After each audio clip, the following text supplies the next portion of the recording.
Am I audible? Yes, Raghuveer. Yes, you're Okay. audible. So we'll do a quick review of what we did yesterday. So yesterday we looked at cloud applications. We looked at what cloud applications are, how they are different from on-premises, or whether they are same as on-premises application. It is just the change in the deployment model that cloud brings on the table. We looked at uh, the benefits that cloud basically provides, or what benefits do we get when we host our applications in cloud, which includes high availability, redundancy, scalability, security. We looked at scalability from horizontal and vertical perspective, and cloud basically recommends horizontal scaling, which is auto scaling service that can scale your application infrastructure basis on the increase in ingress traffic or increase in the number of user sessions on your web services. We looked at various security uh, risks which are associated with cloud applications. And we also looked at OWeb's top 10 application security vulnerabilities. And I basically informed that majority of the security vulnerabilities or security incidents that occur with applications, they are most of the time are results of misconfigured identities. And that's exactly what OWebs also resonates wherein they put broken access control vulnerability on the top of all the vulnerabilities. Then we looked at identity and access management. We also talked about additional security best practices, benchmarks, which are related to cloud security other than what OEM provides. We looked at security approaches, which is proactive and reactive. And I also put together tooling and solution, which basically falls in proactive and reactive security approaches. We looked at landing zone concept, wherein you build a minimal set of services, you configure them, implement them before you migrate your first workload and application or build applications in cloud. Then we started with identity and access management.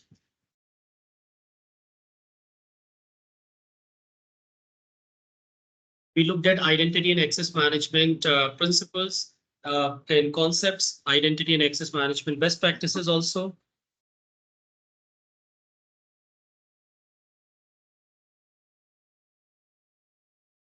We tried to understand the concept of identity and management, which basically starts with the different types of identity and the access management principles. So you have human identity, non-human identity. At the same time, you have access management part also, which basically defines that the access must be granted, which is time bound. You should not grant unlimited or permanent access to an identity. The access must be based on least privilege, must be based on separation of duty, and wheresoever possible, you should be using privileged access management and privileged identity management solutions. And then I gave you an example of what a privileged access management and privileged identity management is, wherein a request comes to your operations team from a customer who requests you to add an additional disk of 100 GB to an Azure VM. And then you start with privileged identity management, wherein the user who has been assigned this request will basically elevate his or her access so that user gets appropriate role, which will enable the user to create and allocate a disk to a virtual machine. Later on, user will use PAM concept to log into that virtual machine and perform administrative task of initializing the disk as well as creating a volume from it. So that's what we looked at. We talked about additional licensing part. So the licensing part is PIM service is part of premium P2 license of Microsoft Entra ID. And if you have Microsoft 365 security and compliance, then you can easily get PIM service as part of that license. However, PIM service is not part of Microsoft 365 E3. It doesn't come in E3. You need premium P2 license. We looked at zero trust and we tried to understand zero trust in the identity and access management context.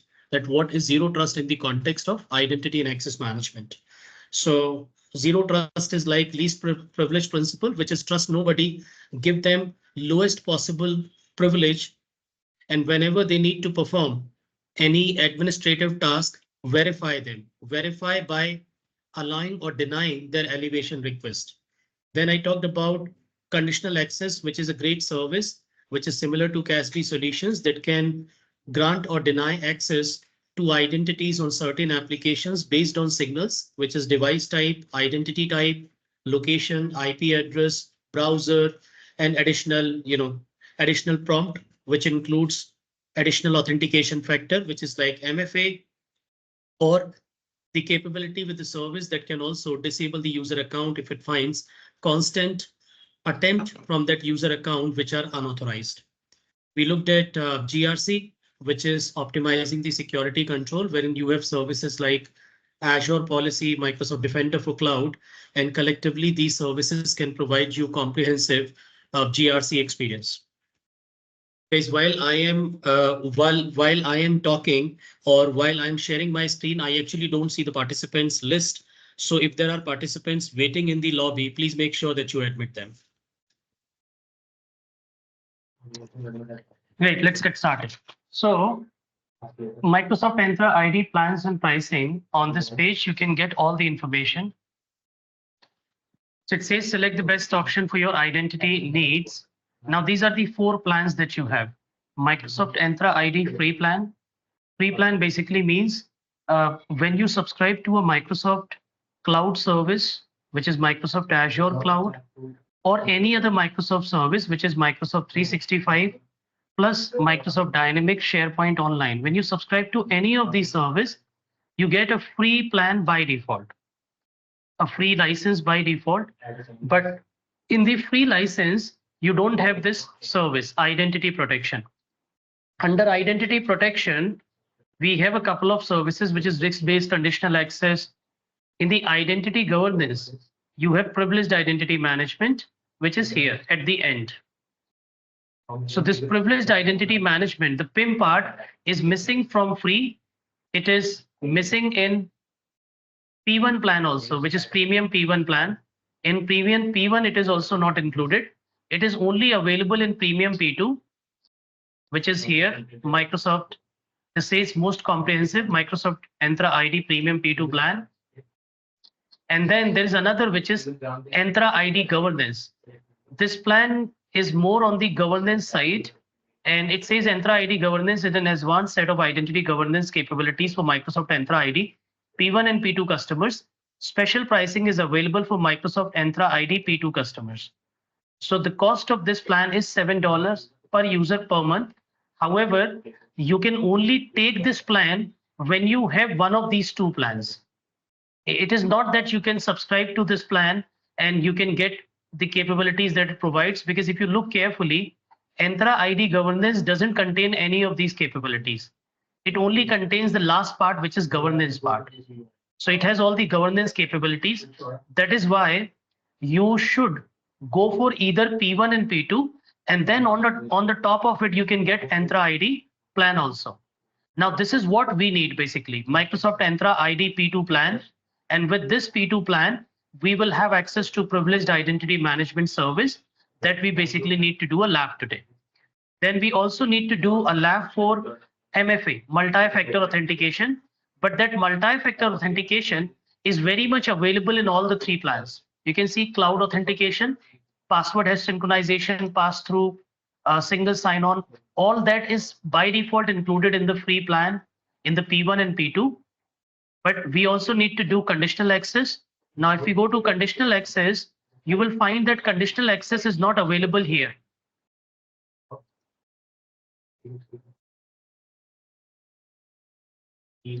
This one, conditional access. So you will look carefully. Conditional access is another service that we need to test today. Guys, Sai Prashant is waiting in the lobby. Okay. So conditional access is another service that we need to test today, which is also not available in the free plan. So we basically need this plan, premium P2 plan. And with this plan, we get all the capabilities that Microsoft Entra ID provides. So this is about the pricing, or this is about the licensing which is available with Microsoft Entra ID plan. It is the same concept. It used to be the same concept in the past also, when it used to be known as Azure Active Directory. So Azure Active Directory free, Azure Active Directory Premium P1, Azure Active Directory Premium P2, and with the introduction of Microsoft Entra ID service, they have added some additional capabilities, and that is why they changed the name of Azure Active Directory to Microsoft Entra ID. So all the additional capabilities, if you look carefully, that's the additional capability, which is machine learning assisted certifications and review, something which is not in P2. Then some additional capabilities, which is entitlement management, lifecycle workflows, identity governance dashboard. This is not available in P2. So if you need these capabilities, which is entitlement management with verified ID, basic entitlement management is available in P2, but with verified ID, it is not available. So this is how the licensing works for Microsoft Entra ID that you need to be aware of. Any question on the licensing?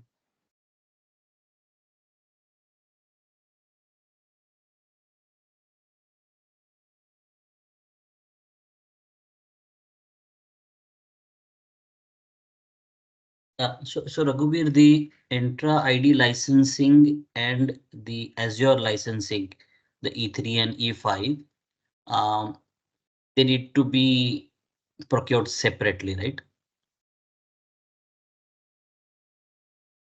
Not exactly. Azure has no licensing.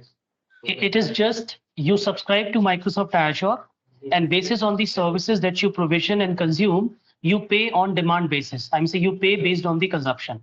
So Azure doesn't have any licensing. Entra ID is the directory service of Microsoft, which is a common identity and access management service that is available from Microsoft Azure portal. And we use this service to authenticate and authorize Microsoft Azure services, as well as outside of Microsoft Azure, which is M365, SharePoint Online, Dynamics.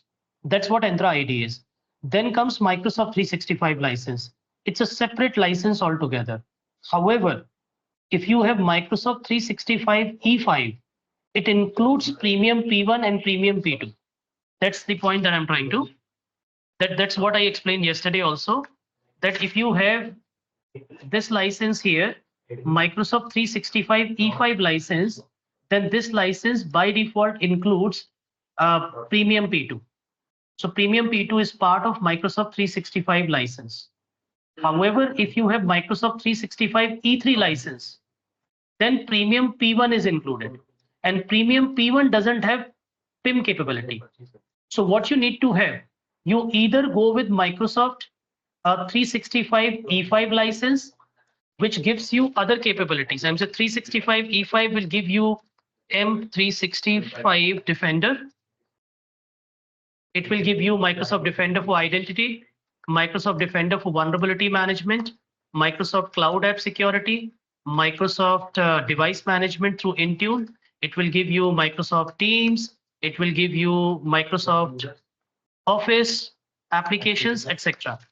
So with E5 license, you get all of these products plus Microsoft Entra ID Premium P2 license also. This is the benefit of E5. So what we will get in this training is Microsoft E5, so that we can do the lab around Entra ID Premium, plus we can also look these solutions.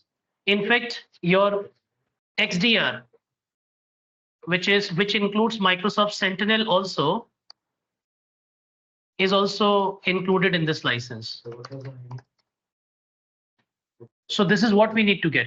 We need to get Microsoft 365 E5 license that will include this and rest of the products that we intend to cover in this training. Are you with me on this? Yes. Great.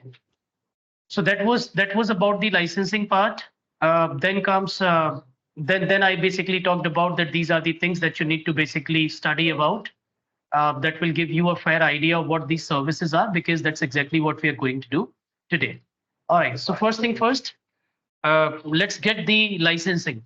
because the topics that we need to do today. So let me first mention what is the plan for today.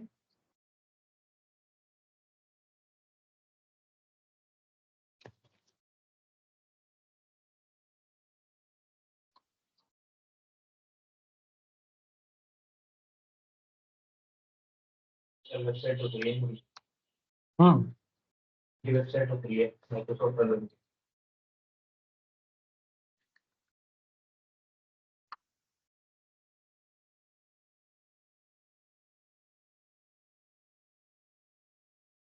This is the plan for today. So we need to do MFA, PIM, conditional access, identity federation, and single sign-on.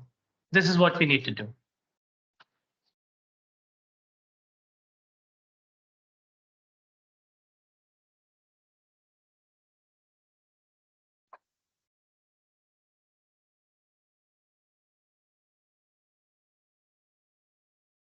Uttara Kumar, are you there?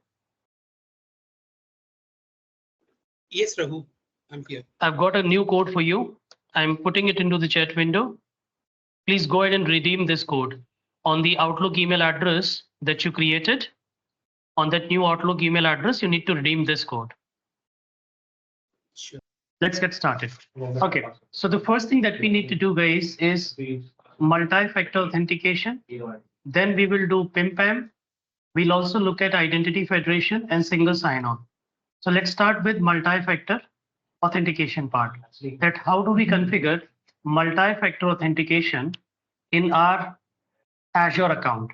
So for multi-factor authentication to work, I'd say, who are you configuring multi-factor authentication for? So the Azure subscription that you currently have access to, how do you log into that subscription? With your account, who is an account admin. So you are the account admin of the subscription. So obviously, you're not configuring multi-factor authentication for yourself. You will configure multi-factor authentication. You will configure multi-factor authentication for your users. Users, now there are two types of users. Users that, or you can say users, which is identities that will be created in the Azure portal. Second,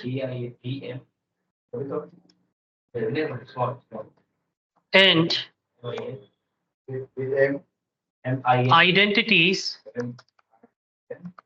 that will get synchronized from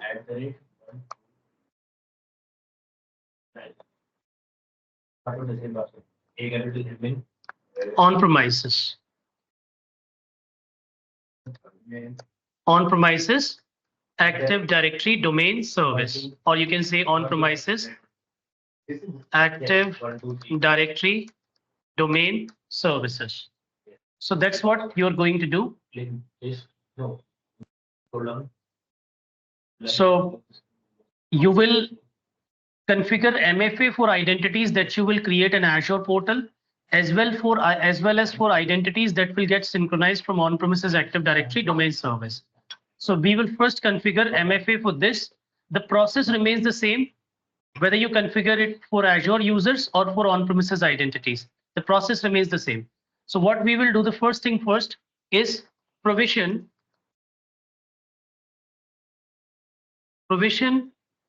a couple of users in Azure provision a couple of users in Microsoft Entra ID.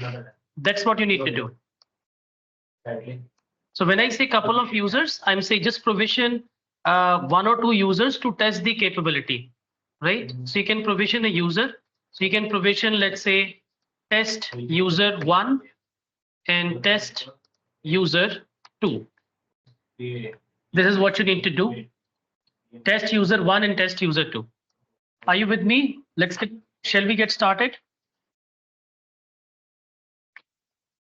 Yes. Okay. Yes. So let's log into your subscription. I will first thing first, I'll turn on the VM, the jump host, so that you can log into your subscription. Now, those who are able to log into that subscription on their laptop, they don't need to use jump host. Jump host will only be used by participants who are not able to log into Azure subscription on TCS laptop because there are some restrictions. So you will be using jump host. So I'm enabling the jump host. Give me a moment here.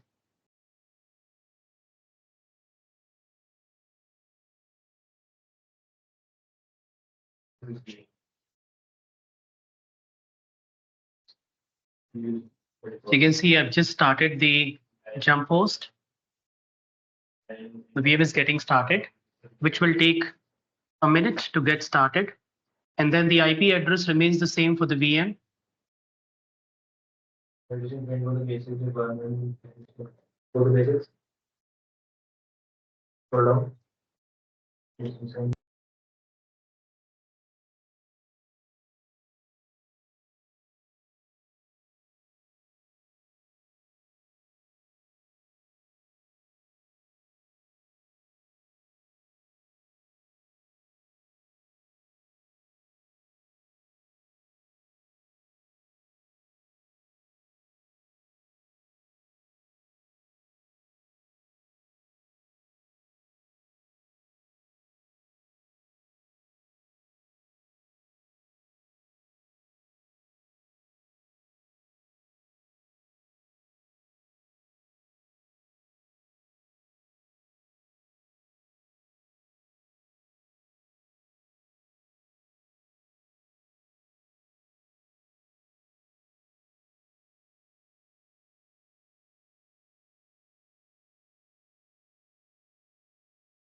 Okay, the VM is started, guys.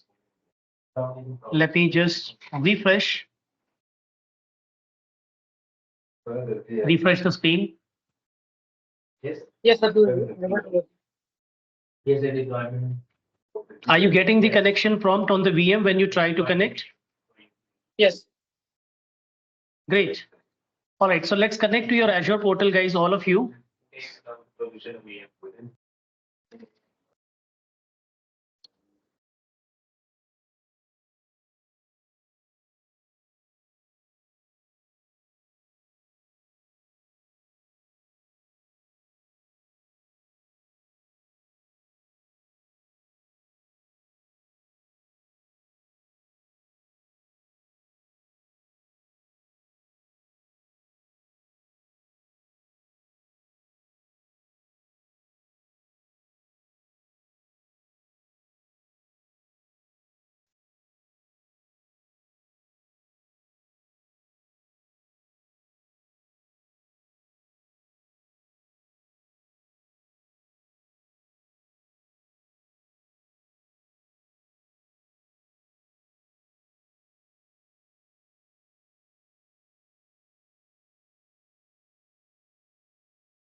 Is everyone logged in? Yes. But we can. Yes. The password. Great. All right, so the first thing first, as I said, our first topic is MFA. We need to do the MFA. For MFA, for multi-factor authentication, we need users. Without users, we cannot do multi-factor. Who do we configure MFA for? These two users we will configure MFA for. So we'll create these two test users, test user 1 and test user 2. So over here in the subscription, we need to navigate to Microsoft Entra ID.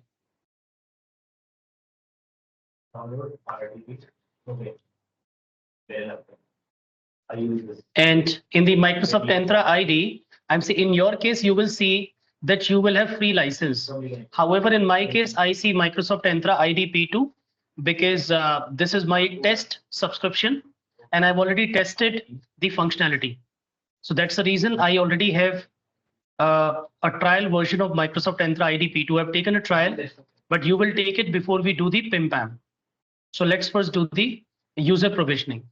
So in the Entra ID under manage, there is an option that says users. You need to click on users here. And that will show you all the users that you have in your account. In your case, you will only find one user, which is yourself. Are you getting multiple users or only one user, guys? One user. Only one user. One user. That's your own user. Now let's go ahead and create a new user. When you click on new user, there are two options that you get. Create a new user in your organization as well as invite external user. Azure also allows you to invite external users, users who have Gmail ID, Hotmail ID, Yahoo ID, Facebook ID, Twitter ID, Instagram ID. You can also collaborate with them. We'll go with this option, create new user. This is where you need to provide the user properties. So the first thing is user principal name. So let's provide the user principal name, which is test user 1. Test user 1 is the account name. And this @ will basically have your Outlook email address. Since you do not have your own domain, I'm saying if you have your own domain, you can add your domain to Entra ID, and then you can have your username like username @yourdomain.com. But since that option is not there, whatever is coming, you will just go with this option. So test user 1, mail nickname, by default it will come. Then comes the display name. So in the display name, you will type test user 1.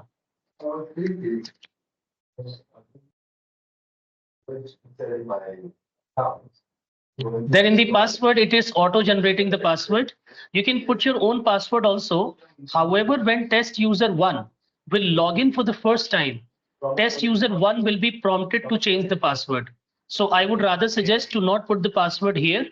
Just copy this password. Whatever Microsoft is auto generating, just copy this password and copy it on a notepad. Open a notepad and type test user 1 and put its password. Are you with me on this, guys? Yes. Okay. Yeah. Next is, so after with this, we click on next properties. Here we need to type the first name of the user, which is test. Last name is user 1 and user type is member. Rest of the information you can leave as it is, because our focus is not right now on this. You can type title, company name, just leave it as it is. Manager, this is important. You need to provide manager. Who is the manager of this user? So you can click on add manager and then look for yourself. For example, I'm signed in with this account.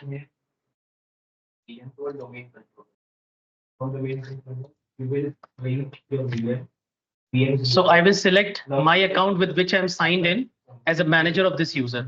So select yourself as a manager of this user. After synchronize, click on next. Next. Click here. You can see arrow directly going there.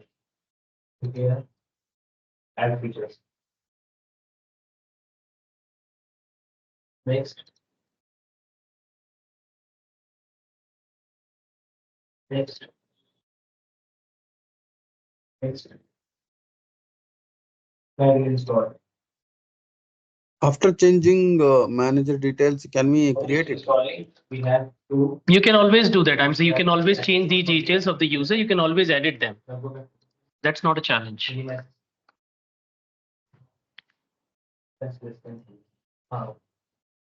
We have to start in this email ID. Now go to network. Go ahead. Go back to program.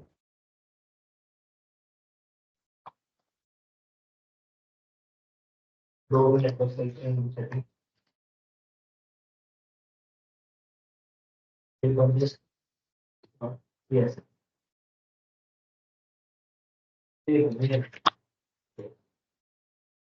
So after you select the user, after this user is created, you can always change the user properties, which includes the manager also. Contact information, street address, nothing you need to write, just leave them blank. But look at the options, that what options Microsoft Entra ID provides when you create a user. So all of this information. After manager, the another important information is usage location. Without usage location, you will not be able to work further. So you will need to provide usage location, which is India, because this user will log in from India. And this will help you in conditional access also. Whenever there is a login attempt with this user account from outside of India, conditional access will get triggered. It will ask you for additional authentication to ensure that it is yourself, not somebody else trying to hack into your account. Next is assignment. Don't assign anything to the user. Next is review plus create. Create the user. So user is created, test 1. We'll create another user, which is test 2.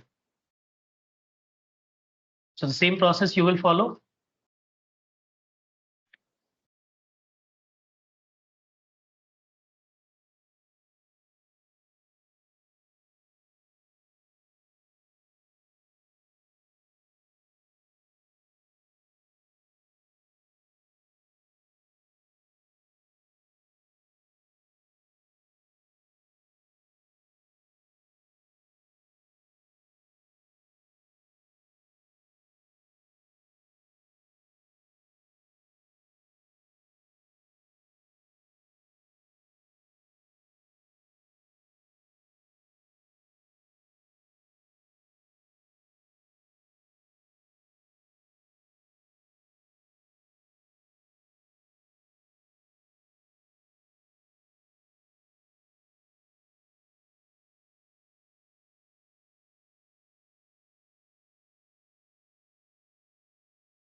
Is everyone done with creating the second user also? My account has your name. Yes, sir, we're done. Okay, Done. great.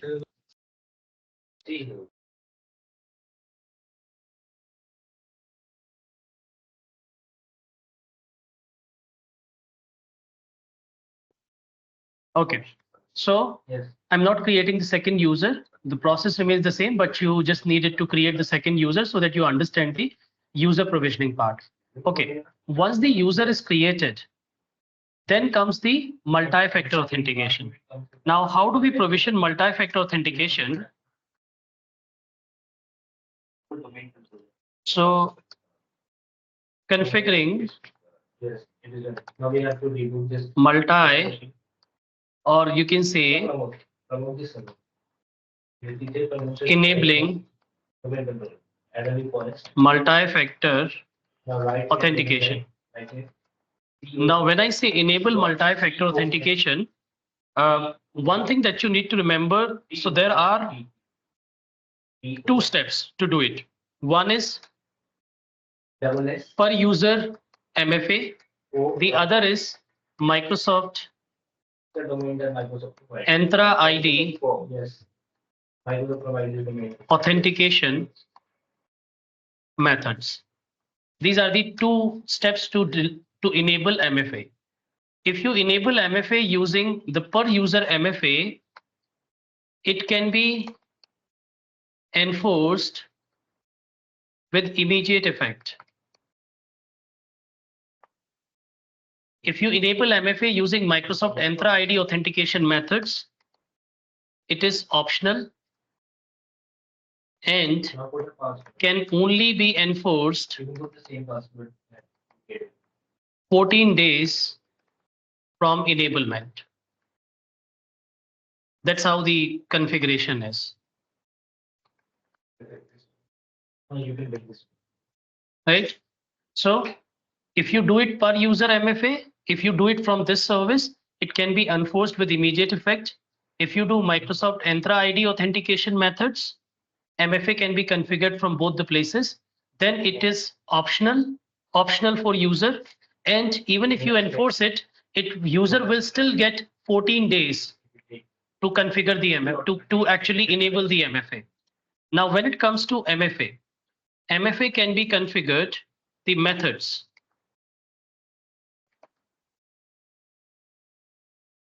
Next, we take the name. The methods are, you can configure it on your phone. You can configure MFA for email. You can configure MFA for push notification. You can configure MFA for Microsoft Authenticator application that can be deployed on a mobile phone, on a desktop, on a laptop, on a PDA, etc. So these are my MFA options. Is everyone with me on this? Yes. So we are going to check both the things. That's the reason we have two users. With one user, we will check one option. With other user, we'll check the other option so that you're aware of both the options. So let's first do the per user MFA. Okay. Now, before you do, so this is where you do the MFA. You need to go back to Microsoft Entra ID. You need to navigate to user. And here you see the users, test user 1. Click on the user. You can click on manage. And here you see the authentication methods. However, don't do it from here. Go back. Go back to the main user screen. Is everyone on the screen? Is everyone here? Yes, sir. Yes. Yeah. You need to click. Do you see this per user MFA part? It is here. Yes. So click on per user MFA. It will open another tab where you see a list of all the users that you have. Let me know when you are here. Now you can take a minute. This is enforcing multi-factor authentication for the users he created. How to enable Rahul, can you show me authentication? where, how did you go to this page? Multi-factor authentication. I'm in From the users tab, you need to click on per user MFA. No.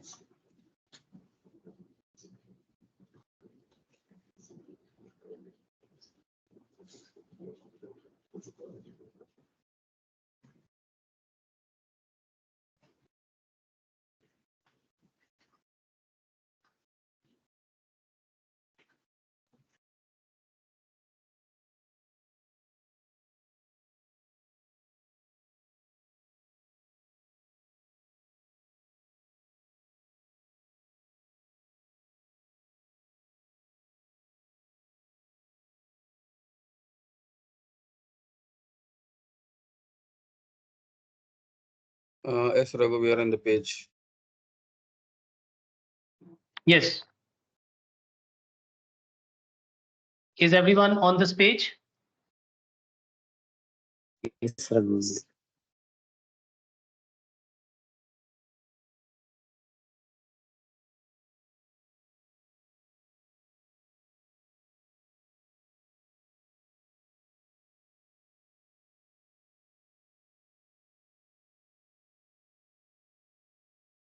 Okay, is everyone on the screen? Is everyone Yes. on the screen? Yes, Yes. yes. Yes, sir. Great. So on the screen, you just need to click on per user MFA. This is the option that you get. Click on per user MFA. That will open another tab and you will see the screen which says multi-factor authentication. And here you can select the user for which you want to enable the MFA. So this will display all the user names that you have. Just select the user and you see an option that says quick steps enable. Enable the MFA for the user. You just need to click on enable multi-factor authentication. It is enabling the multi-factor authentication for the selected accounts, the accounts that you've selected. Now, if you want to select, if you want to enable MFA for multiple users, you can probably select all of them like this. Click on enable and you can enable it. So it is not like you can only enable one user at a time. You can also select multiple rows and you can create multi-factor authentication for them in one go. So if I select this user, I can now see that it says disable. Disable means that multi-factor authentication for this user is enabled, right? So this is enabled. Now we will validate whether this multi-factor authentication is enabled for the user or not. So for that, what we will do, we will open another browser and we will log in from this user account to check whether user gets multi-factor authentication prompt or not. So I'm opening another tab, which is this tab. And over here, I will log in with that user. So I'll type portal.azure.com. Now that user is logging in, test user 1 is logging in. So I need the credential for test user 1. You need the entire username, which is user principal name. Here's the name. So I copy it. Now I'll type the test user 1 login ID. Then I'll type the password for test user 1, the one that I copied in the notepad when I created the user. So this is the temporary password for the user that I will type. After that, I hit sign in. Now, when I hit sign in, do you see this option? It says test user 1 action required. Your organization requires additional security information. Follow the prompts to download and set up Microsoft Authenticator app. Now, in your case, you must be getting an option to skip it. Is that the case, or you're getting the same screen? Same screen. Same screen. Yes. Okay. So what happens when you enable multi-factor authentication for a user in Azure? Sometimes user gets an option to skip that option for 14 days.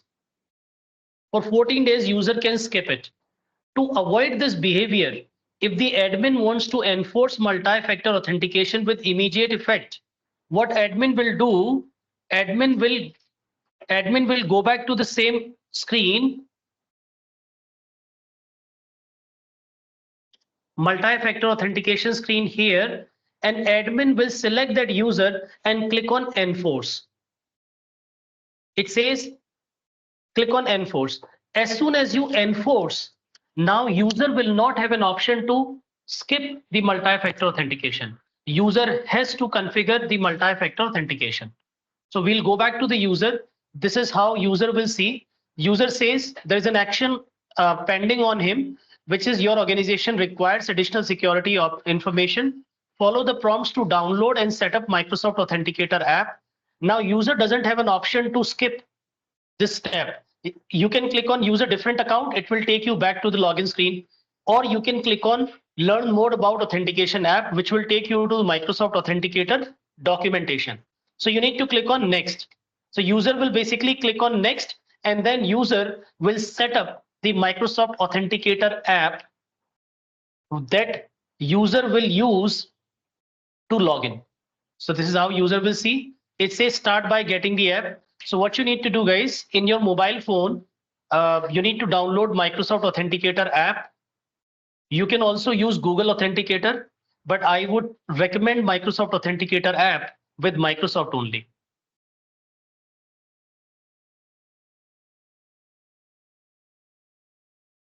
You can download it from here. Once the Authenticator app is installed, you need to click on Next.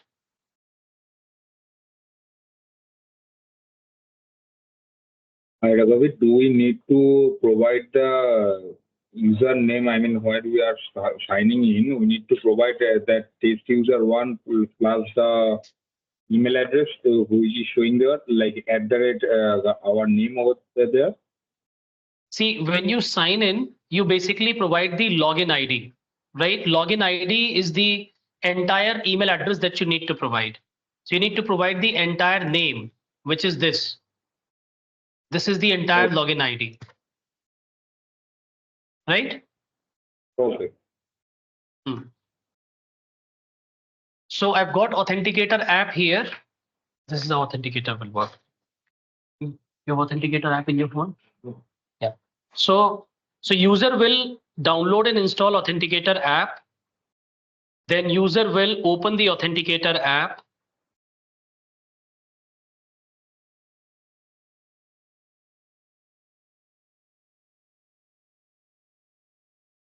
And in the Authenticator app, there will be an option on the top corner, which there will be a plus sign. So user will on the top right corner, right next to Authenticator where it says, you will see a plus sign. You need to click on plus sign. Then it will ask you whether you are adding your personal account, work or school account or other account. So you will need to select the option which is work or school account, because this user is part of a corporate. And when you click on work or school account, it will ask you to scan a QR code or sign in. So now user can sign in using his email address and password, or user can scan the QR code. When user clicks on scan the QR code, then you can click on next on the screen, wherein you will be shown the QR code. User will scan the QR code in the Authenticator app.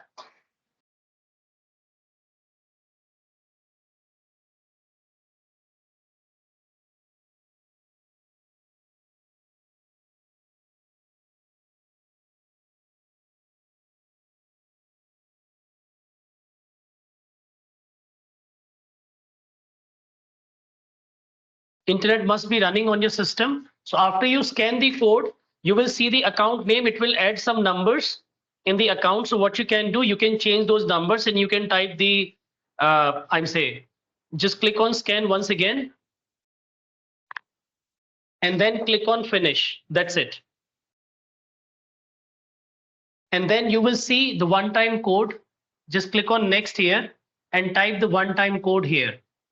Now it says approve the notification we are sending. So now you will, on your Authenticator app in the box, you need to type the number that you see on the screen. So I'm typing the number that I see on the screen. And you will hit yes. If your phone has a lock, then it will ask you to unlock. And you will be able to log in. Please log in. So the user is able to log in.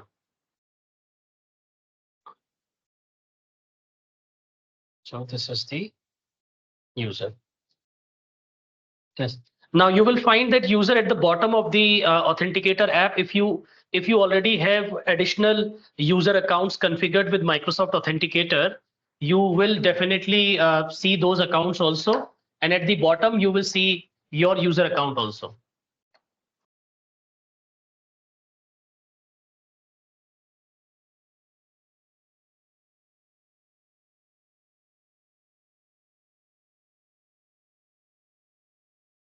Is everyone done with this option? Yes, Ravi. Okay, so this is how you configure multi-factor authentication in Microsoft Azure. Now this multi-factor authentication is configured for this user. Every time this user needs to log in, this user will provide the code from the Authenticator app. Now user cannot bypass multi-factor authentication. User cannot delete multi-factor authentication, which means if user loses this mobile phone, user will not be able to log into the account.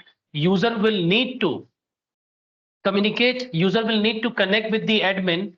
Admin will delete this mobile account from the user account, and then admin will let user configure another authenticator app. That's the process.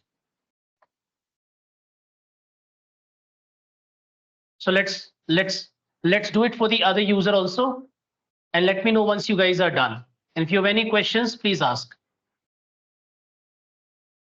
So Raghuveer, I have one Yeah. question. So if Yeah. you go into a user's account and is there anywhere you can see whether the MFA is enabled for that particular user? Yeah, absolutely. We can see. I'll show you. As an admin, you can always see. As a user will not be able to see anything because user will not have as a access to Entra ID service. right. As an admin, I want to see whether the user is already having MFA enabled. So how can I check? Yep, give me a moment. Okay. Give me a moment. I'll just share the screen once again. My other screen just went into sleep mode.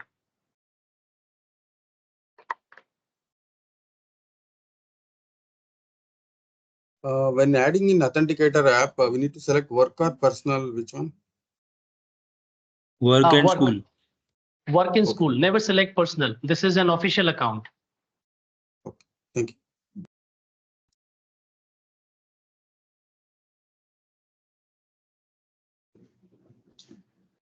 Raghuveer, you want us to enable MFA for the second account as well?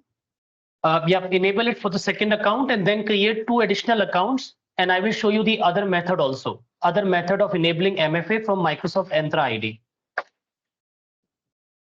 Okay. So going to enable So for the 2 second accounts, you test it on Authenticator. Then for the remaining 2 accounts, we will do it on Entra ID.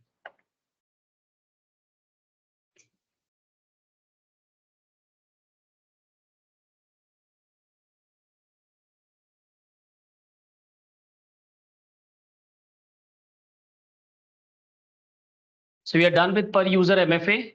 We have completed this part. Now I'll show you the Entra ID authentication method also. So first complete this activity for the first 2 accounts, test user 1 and test user 2, and then create another test user 3 and test user 4. Then I'll show you the Entra ID authentication method also.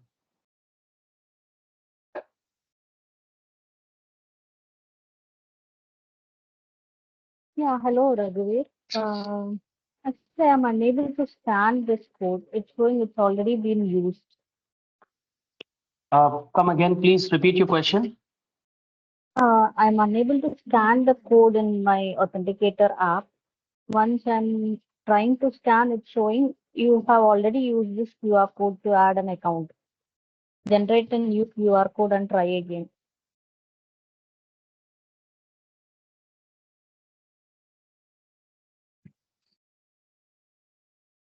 Hello, am I audible? Hello? Yes, you are. I'm sorry, I was talking on mute. I'm saying that Okay. if you're getting that error, it means that that the account is already added. Just go to the main screen of Authenticator app, and at the bottom you will see that account added.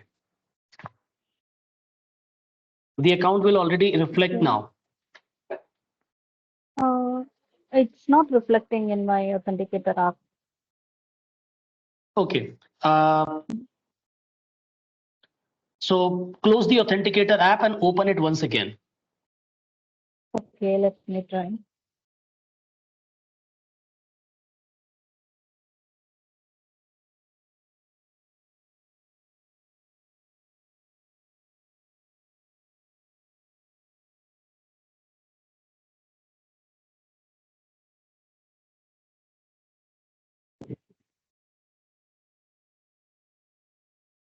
Yeah, I have tried again. Again, I'm getting the same error. Generate a new QR code and try again. Okay. So do one thing. X out of that screen from Microsoft. Probably share your screen. Okay.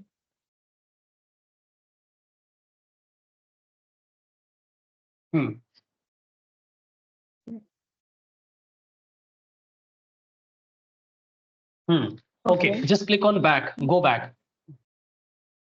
On your Authenticator app, you don't see any account added, it's blank. I have already my project accounts, nothing else. Okay, no, but you do not see any account reflecting test user 1, right? Yeah, correct. Great. Okay, just go back, log into your Azure portal once again. Okay. Yep, next.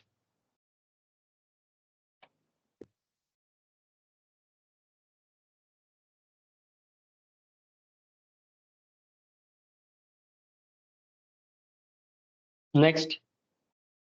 Next. Now scan the code. Start with the new one, which is click on plus sign, select work or school account, Yeah. and then scan it. Okay.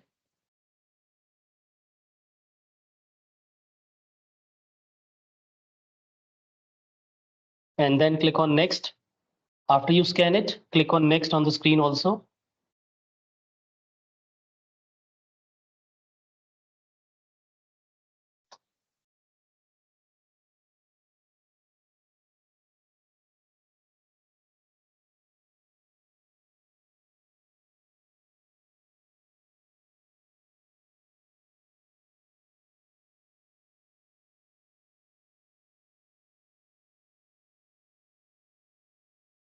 No, again, I am getting the same error. See, the challenge is I can't see your Authenticator app. Ideally, it should not happen. If on your Authenticator app, please make sure that you don't have this user account added to the Authenticator app, because the QR code remains the same all the time for a user. Okay. No, this is On not your- added yet. Uh,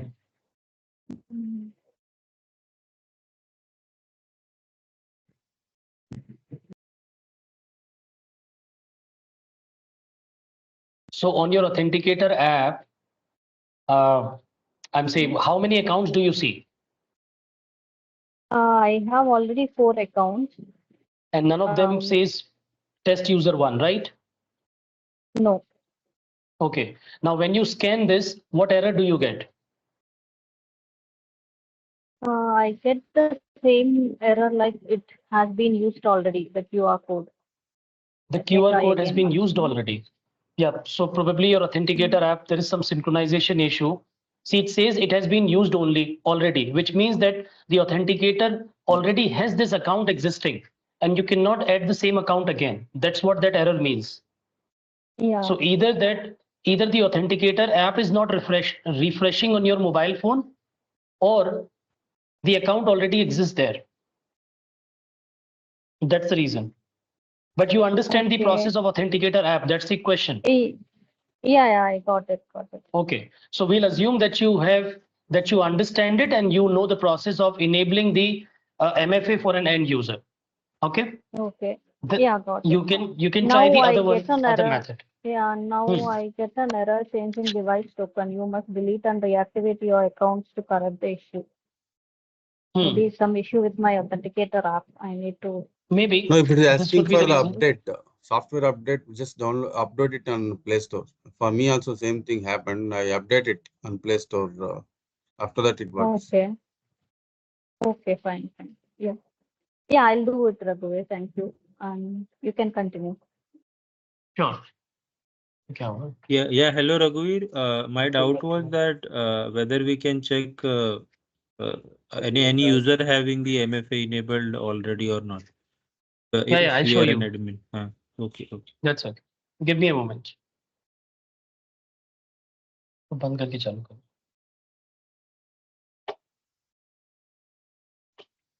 Give me a moment. I'm just sharing my screen.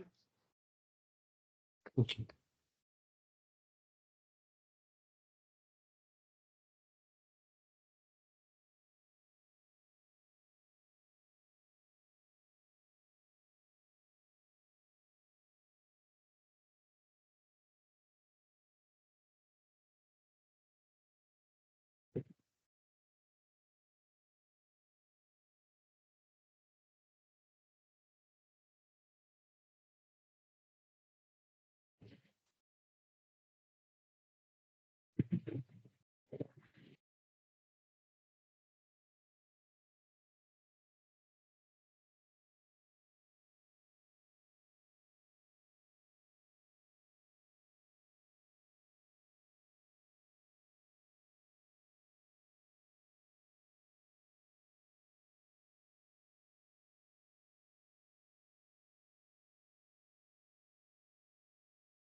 I will now share my screen.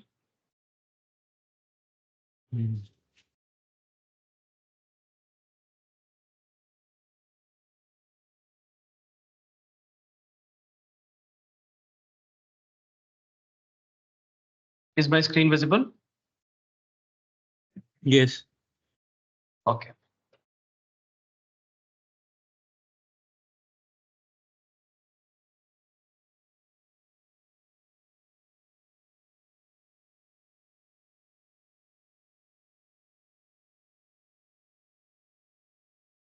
So this is my this is your admin portal. Now you want to check whether authentication is configured for a user or not. You can check it here basically.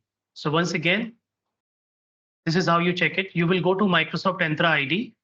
In Microsoft Entra ID, you will see all the users, right? Right. You see all the users here. Just click on a username. For whichever user you want to check, you will click on the username and it basically shows here. You can see MFA Okay. status capable with 2 Understood. authentication methods. It is 2 means second factor authentication method. So this is how you can check it.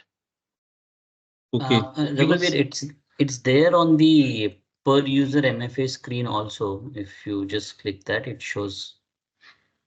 So it also shows there, which is right.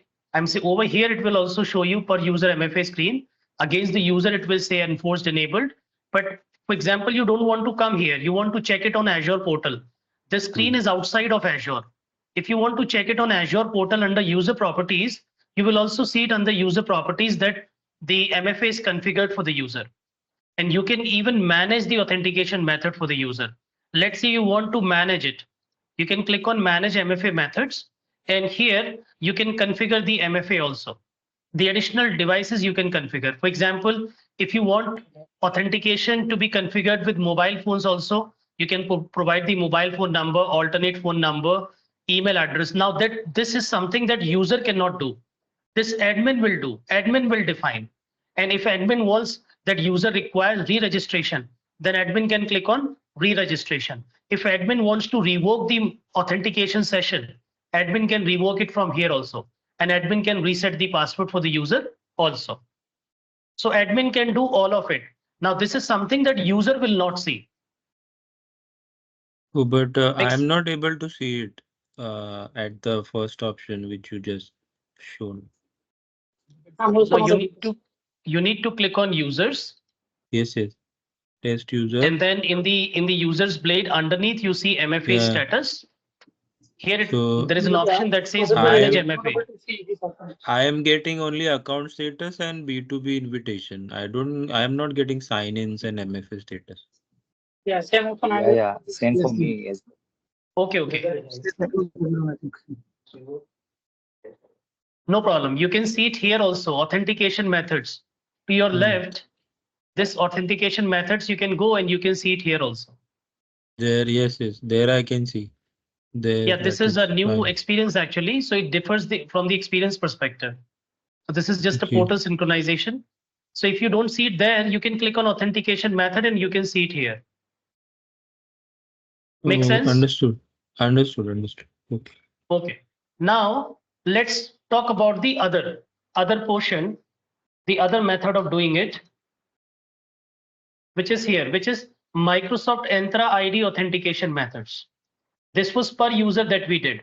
Now we look at the other option, because what Microsoft will do, Microsoft will probably remove this capability per user and will only have one capability. There is no point of having redundant capabilities. So let's understand the other part also. So what we will do, we will click on Microsoft Entra ID once again.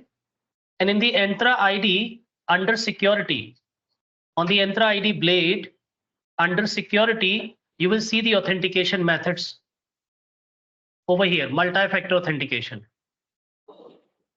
Sorry, not here. This will take you to documentation. Under manage, you will find it, which is here, multi-factor authentication and authentication methods. Do you see these two options here?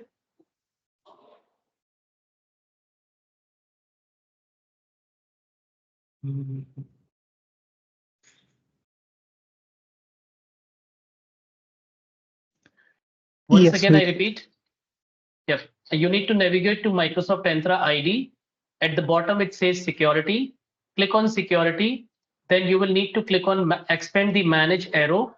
And then you see multi-factor authentication and authentication methods. Now, authentication methods, with this option, you can actually define that what authentication method your users will use. So these are my authentication methods: FIDO security key, Microsoft Authenticator, SMS, temporary access pass, and some additional options also, email OTP, certificate-based authentication. There are multiple methods.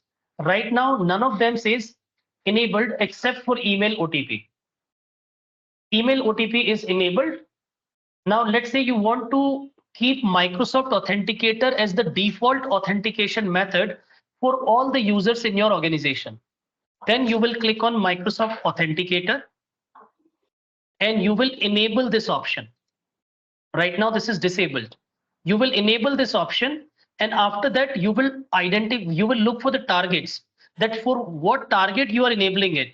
So now in the target, you can click on all user, or you can select a user group and you will add that group here and you will enable for that group only. That option is here, right? So if you want to enforce authentication with Microsoft Authenticator only, you will enforce it like that. That's how you enforce an authentication method to users. If you want to enforce SMS-based authentication, you can enable SMS-based, right? This is how you enforce the authentication method to end users. Then let's go back to the previous screen, which says then, so after you enforce the authentication method, then you can also click on multi-factor authentication and you can also configure additional capabilities. But once you configure, once you enforce authentication method, which is the second option which I was talking about, when you enforce authentication method, the user will still get 14 days to enable it. So the day you enforce the authentication method and you select all users, from that moment onward, next time whenever the user sign in, user will get a prompt that your organization requires you to configure on an authenticator app, and then user will have an option to skip for 14 days. User can skip it for 14 days. It will not be enforced with immediate effect. That's the only difference between per user MFA and Microsoft Entra ID authentication method, which are the two methods for enforcing or enabling multi-factor authentication for your users. I'm open to questions if you have any, guys. This is all about authentication that you need to do. Yeah, Raghuveer, one Yeah. thing, you just showed us how to enable this various authentication methods. So, but by default, nothing was enabled, right? By default, nothing was enabled, obviously. Azure is allowed by default. Remember, I told you on day one, AWS is denied by default, Azure is allowed by default. Then we were still able to do enable per user. MFA per user we were able to do. How did that happen if this was not enabled? That's what I'm trying to say. There are two options. You can use per user MFA, which means it will only be enabled for that user, but it will not be a global setting. But if you do Microsoft Entra ID authentication method, then it will be a global setting that will apply to all users, which includes per user also. That's the difference. So per user MFA, if I am going to do that, I only have an option of going through Authenticator app, nothing else. Nothing else. That's what I'm trying to say, that Microsoft will deprecate this capability very soon, because now they have Microsoft Entra ID authentication methods service enabled with multiple authentication options, which include phone, email, SMS, and whatnot. There are multiple options that they are providing. So obviously they are going to deprecate per user MFA very soon. But when are they going to deprecate? I don't know.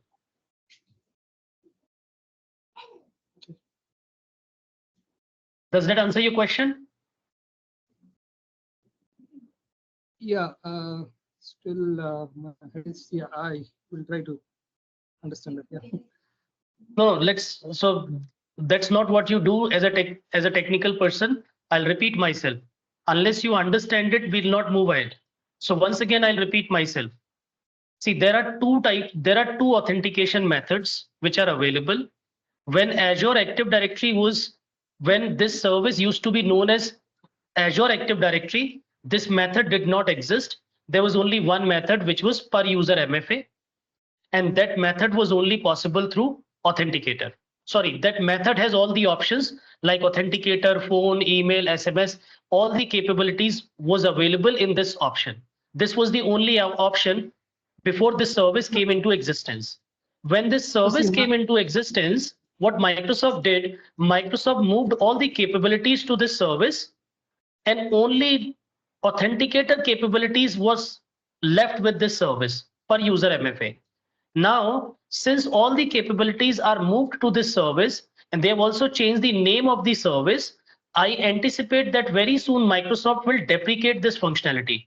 And then you will only be left with one feature or with one window wherein you can configure authentication method for your end users. And then you can pick and choose the authentication devices, whether it's phone, authenticator app, email, SMS, whatnot. That's how the concept is. Yes, okay. See, what I understood the technical part of it, but I'm just trying to understand these two features. Like say, if there are users for which per user MFA has been enabled in the past, and that happens only through the app, and then now all those users, I'm putting them into a group, and then I'm putting MFA through phone. So what's going to work for them? Then Microsoft? Yeah. So then what will happen? As soon as you enable it through phone, it will disable authenticator, and the phone will be the. See, understand, this is Microsoft Entra ID service. If you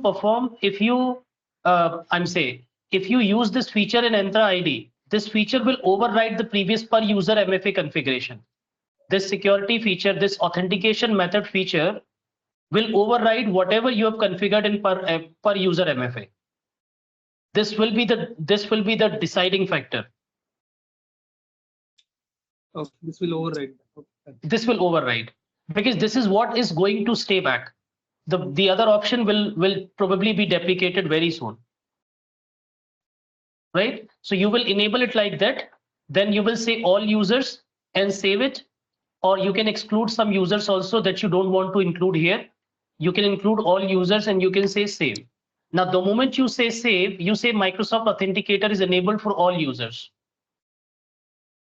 So now what will happen? Your user number 3 and user number 4, when they log in, they will see a prompt which will say that your organization requires you to do this. See, the answer is here. It says on September 30th, 2025, the legacy multi-factor authentication and self-service password reset policies will be deprecated, and you will manage all authentication methods here in this window. So the answer is that on this date, all the legacy options will be deprecated, and you will manage everything in this window under authentication method policy, which is this. Hope that answers now. Yeah. Yep. Okay. So these are my options that I have. Now I have enabled Microsoft Authenticator for all users for my account.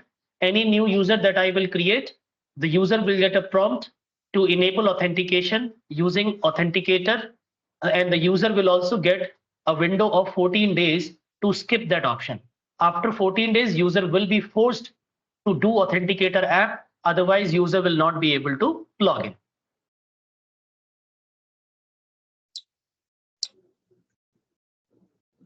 So Raghu, one thing, so this 14 days thing, so use so user would not be prompted for the first 14 days by default.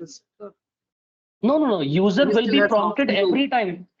User Okay, will but be it's- prompted every time user will log in. However, user has an option to skip it for Skip it. 14 days. Okay, But user will be prompted every time. If user logs in 100 times a day, user will get that prompt every time he logs in. Okay. So this is different from enforcing it through per user, right? That you don't have an option there. Yeah. Okay. Maybe.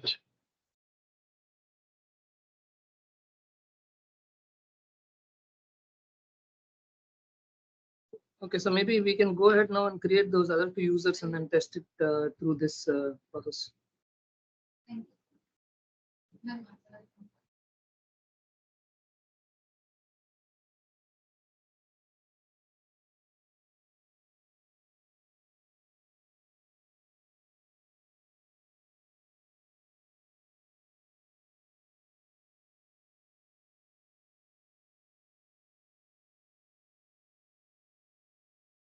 Yep. I'm sorry, I couldn't hear you. I said, I think it's time for us to create the other 2 users and then test them through this authentication method. Yeah, why don't you test it and say, I had already asked people to create user number 3 and user number 4 and test it. Yeah. So Raghu, for enforcing this this authentication method on those 2 users, 3 and 4, do we need to create a group with the Entra ID portal? No. Or we can... I'm saying, see, there are, if you say all users, then the existing users who are using any other authentication method, it will override their existing authentication method, and it will also encourage them to use this authentication method, which you configure here. That's one way of understanding it. But if you only want to do it for user number 3 and user number 4, then you are right. I would suggest you to create a group in Entra ID, create a group and add both the users in that group, and then come to the security part. Click on authentication methods, and then select Microsoft Authenticator. And after that, you select that group. Instead of doing it for all users, just select that group, add that group here. You will see that group here. Just select that group and click on save. That way, this configuration will only be applicable to those 2 users, which is user number 3 and user number 4. Got it. Are you with me on this? Yes, got it. Yeah, please do that.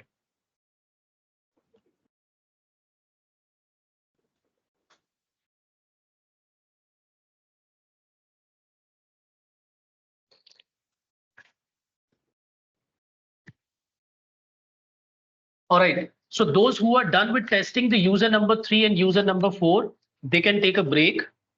We will resume the session at 4:20, which is 30 minutes from now. And those who are doing it, please continue to do it. And if you face any issue, just let me know. I'm sitting right here. Raghu, I have a doubt actually. In authentication methods policies, I can't see this methods available. Maybe because Entra ID license is not there or what. Which method do you not see available? All of these. All of them. So, all of. Yeah, no results it's showing for methods. Yeah, probably it is not showing because yes, you're right. You don't have licenses, because for this you need licenses actually. Okay, so in that case, organizations may be using E3, they'll have to continue with per user MFA, right? Or No, not like that. Can you share your screen? Let me first double check. Okay, sure.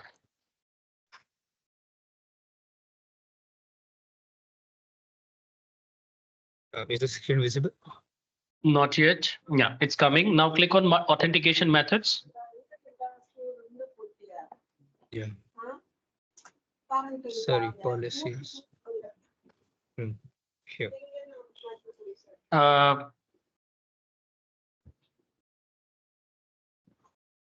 Did you click on authentication methods? Yes. So I'll start from start actually. Yeah, let me see. Entra ID. Then we'll move to security. Here we will move security, to authentication methods. Yep. Yeah. Results. Yep. So you're not able to see it. The reason you're not able to see it because you don't have a license. This requires, this requires license. Because as I said, this capability was added after Azure Active Directory was renamed as Microsoft Entra ID. Earlier, the process to configure the authentication was with per user MFA. That was the option that we did first. So we can you can probably come back to this window because we will enable P2 license today itself. So after we enable the P2 license, then you can come back to this window and see it. Yes. Okay. So that was the then the follow-up question was this only. So like you mentioned yesterday, if someone has E3, they may not have P2 by default. If it is E5 security compliance, then they'll have Entra ID license available. So then in case of E3, per user MFA should continue, right? Or how that will work? Yeah, absolutely. In case of E3, see, understand your E3 is equivalent to premium P1, right? Premium P1. Yes. Now, if we want to see whether we get this capability or not, we'll open once again the licensing page. Probably I put that into the chat window, so I'll copy it from there.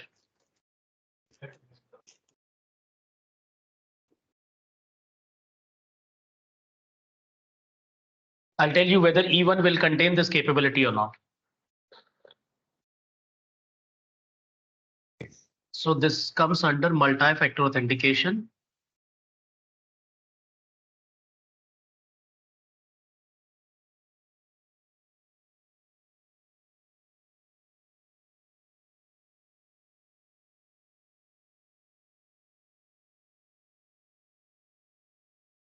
Authentication context.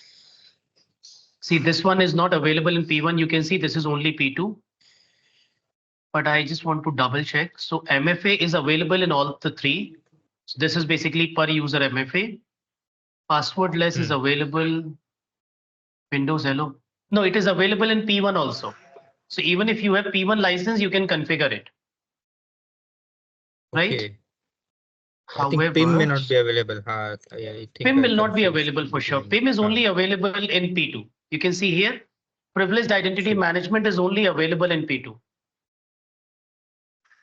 Yes. So this feature will be available even if it's E3 basically P1, and P2 with P2 will have this governance as well added. Sorry, no, P2 won't have that. I'll review that. Yeah. But I see, get with P2, you need to understand, P2 also doesn't have identity governance. True. For that, you have a separate license, which is here, which is Microsoft Entra ID governance. See, this is how Microsoft is making money. Earlier, identity governance was part of P2, and the cost of the license was around $12 until last year. Now, what Microsoft is doing, Microsoft broke this into two services, and if you look at the combined cost is $16 now. So Microsoft is making users pay more. That's what Microsoft is doing. But then there is another benefit also. Earlier you were paying $12, but you were not using all the capabilities. Now, if you don't need identity governance, I'm saying if you don't need these four capabilities, this one, which is machine learning, and these four capabilities. If you don't need these four capabilities, then why to pay $12 every month? And that too per user license. What if you have 100,000 users? You will be paying 1,200,000 money. So you are also saving cost. Look at the bright picture also, that Microsoft is giving you an opportunity to save cost. But if you need both capability, then Microsoft is making you pay more. This is how it is. Make sense? Yes. All right, we'll take a break now, guys. We'll resume the authentication part, the authenticator part. And we have seen the authenticator option. Let's move on to the next, which is PIM.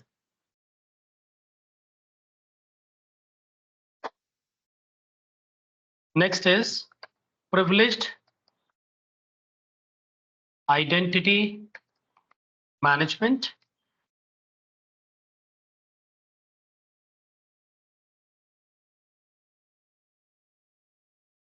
which is known as PIM. So we'll go with the PIM option. Now you already know PIM basically requires, so PIM requires Microsoft Entra ID Premium P2 license. And then we have additional services that we need to cover in this training, which is Microsoft Defender for Cloud, Microsoft Defender for Endpoint, Microsoft Defender for Identity, Microsoft Defender for Cloud Apps, AMCAS. We need to look at Microsoft Sentinel. We need to look at Microsoft XDR, etc. And these services, they need Microsoft, they need M365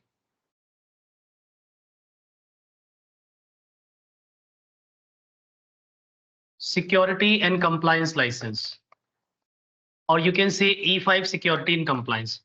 So all of these services, they need E5 security and compliance license. And this E5 security and compliance includes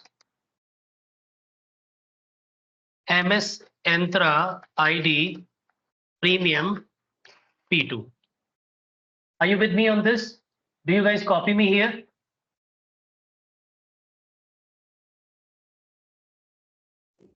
Yes. Okay. So what are we going to do? I will say there are two ways. First, we take a trial for Entra ID Premium P2 license. Then when the time comes for these services, which is probably day after tomorrow, we will start with these services. Then we will go ahead and take E5 security and compliance license. Or we directly take E5 security and compliance license today so that it will cover the Microsoft Entra ID part also and for rest of the services that we need to cover. So what do you say? How do you want to go about it?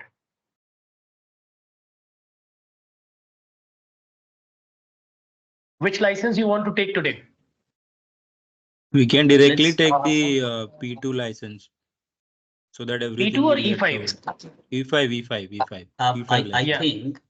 I think it would have been good experience to change how to change from P2 to E5 also when No, required. you will and not then be able to. license. No, you will not be able to change from P2 to E5. What will happen when you take E5? It will include P2 capabilities only. Then you need to go to Microsoft. See, we will take a trial license, so we are not paying money here. But imagine that this is happening in a production environment. You already have P2 license, you're paying for it. Now you're purchasing E5. So what will you do? When you get E5 license, you will go to Microsoft and say, you know what? We already have this capability. I'll show you, then you will understand. So look at my screen, then it will make more sense to you. Correct. And that's what I was saying, that we will have this experience when we go with first P2 and then E5. Okay, no worries. Give me a moment here. So look at here. If I go to my Microsoft Entra ID, let's say I want to assign a license. I want to look for licenses that I have. I have this license, Microsoft 365 E5. This is the license that I have right now. If I want to see what all is included in this license, I'm saying these are the, so this license includes a total of 77 services. This license, E5 license. If I want to see what all services are included in this license, I can see here. These are all the services which are included. All the services which are included in this license. Now you will notice that this also includes P1 and P2. Over here, you can see P1 and P2. And what I have done, I have assigned this user innocent P2 license. But this includes other services like Microsoft. You can see Defender for Cloud Apps, Microsoft Defender for Endpoint, Microsoft Defender for Identity, Microsoft Defender for Office 365, Microsoft Defender DLP, all the. So these are the capabilities which are included in this license, which is Microsoft 365 E5. So when I get Microsoft 365 E5, what I will do, I will go to Microsoft and say, hey, Microsoft, please stop billing me for P1 and P2 from today onwards. So you will not see any difference in the portal. The portal will continue to, the moment you will get E5 license, you will need to tell Microsoft that please stop billing me for P1, P2. But in the portal, there is no difference. That's what I'm trying to say here. Yeah, but how do you inform that to Microsoft? Is it through the ticket request or something? Yeah, I'm saying you can give them a call, or you can raise a billing support with Microsoft from here. This question mark on the top here, it says, over here, you can click on over here. How can we help you, Bristol? You can raise a billing support with Microsoft basically. Not here.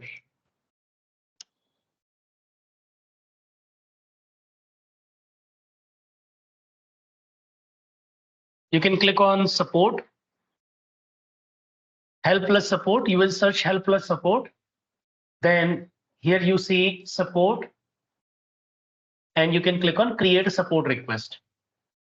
So you can, it will bring you to the same window wherein you can say license issue. Click on go. Then it will say, okay, which service? And here you can select that I have a billing query. You can click on billing, next, select the subscription for which you're talking about, next. So you can just fill in this information and you can raise a ticket with Microsoft. It is assistance with billing, having help with a billing discrepancy, help understand my invoice, help me discover the service price, none of the above. So you can just click on one of the options, click on next, and then this is how you can do. And so you just keep providing the information, and then in the end, you will just say that I want to speak to Microsoft. Or when you are a customer with Microsoft, Microsoft will provide you its contact number also, the support number. So you can also go ahead and directly give them a call, or you can create a support request. So here you can create a support request, select an option. Now you can see here's the option, Enterprise Mobility Security Service.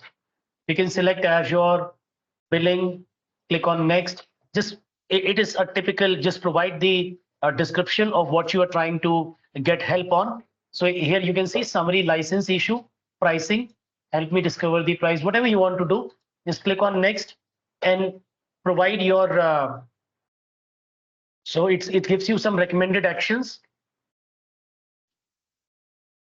Just go next.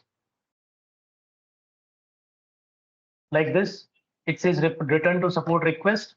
Click on next. If you want to provide some additional details, provide it. When did you start this problem and whatnot? And then in the end, just provide your first name, last name. So it will pick up most of the information from your account. You just need to provide any additional information which is not there. Click next and submit the support request in the end. So Microsoft will give you a call based on the arrangement that you have done with them. That's how you can do it, right? Yeah, right. But I think it is very lengthy process that they have created. Whereas if I'll be billed for P2 and E5 combinedly for one day also, that will be a huge amount, right? If this ticket gets no, not exactly a huge amount. Okay. See, it is per user license. Let's say P2 is costing me $9 per user per month. So what is my per day cost? My per day cost is around 33 cents. So 33 cents I'm paying for per user. Let's say I have 10,000 users. So 33 into 10,000. Now it becomes significant. But trust me, when you are talking about a big organization, they have teams, they have direct contact with Microsoft. And it will not happen that The team does not know that they are overpaying, or Microsoft will not tell them that they are overpaying. This happens for small organizations who doesn't have direct contact with Microsoft, who doesn't have a Microsoft technical account manager allocated to them. It only happens with small companies, not with big companies. Got it. Got it. Okay, so let's go ahead with this. So let us all go ahead and subscribe. So we'll go with the same option that you're saying. We'll first take premium P2 license, and then probably when the time comes, we will subscribe to the license for this one also. And then you will yourself see that nothing will change in the portal. The options will remain the same. So let's go and get the premium P2 license. Now, how do we get premium P2 license? So in order to get premium P2 license from Microsoft, so what are we going to do? We will seek a trial license from Microsoft. We will seek a trial license of P2 from Microsoft, which is valid. Validity is 30 days, and it includes 100 users. And you will not have 100 users for sure. The entire training, in the entire training, we will use 5-6 users and our training will complete. Because whether you do it for one user and then whether you do it for 100, process remains the same. So you're trying to understand the process in the training. So you will seek a trial license from Microsoft. The validity is 30 days and it includes 100 users. Are you with me on this? Yeah. Yes. Okay. Great. Now for this, you will need to provide additional information to Microsoft, which is now you need to provide a credit or debit card. You need to add your credit or debit card as a payment method.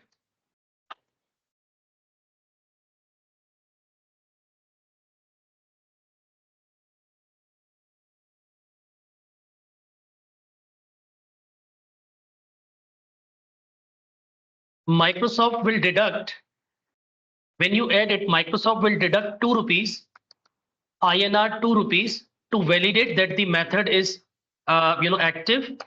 So they will deduct 2 rupees and reverse it back instantly. This is just to validate that the method that you are adding belongs to you. Microsoft will not deduct any payment or will not deduct any charges from your payment method on the expiry of 30 days of trial. Rather, they will send you an email informing you of trial expiration.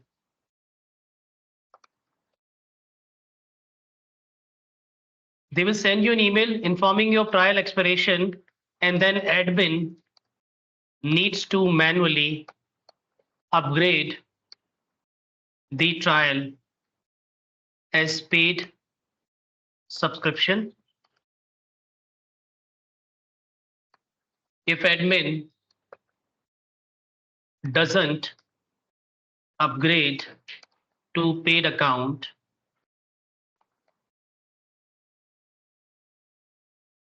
the trial will become inactive and all capabilities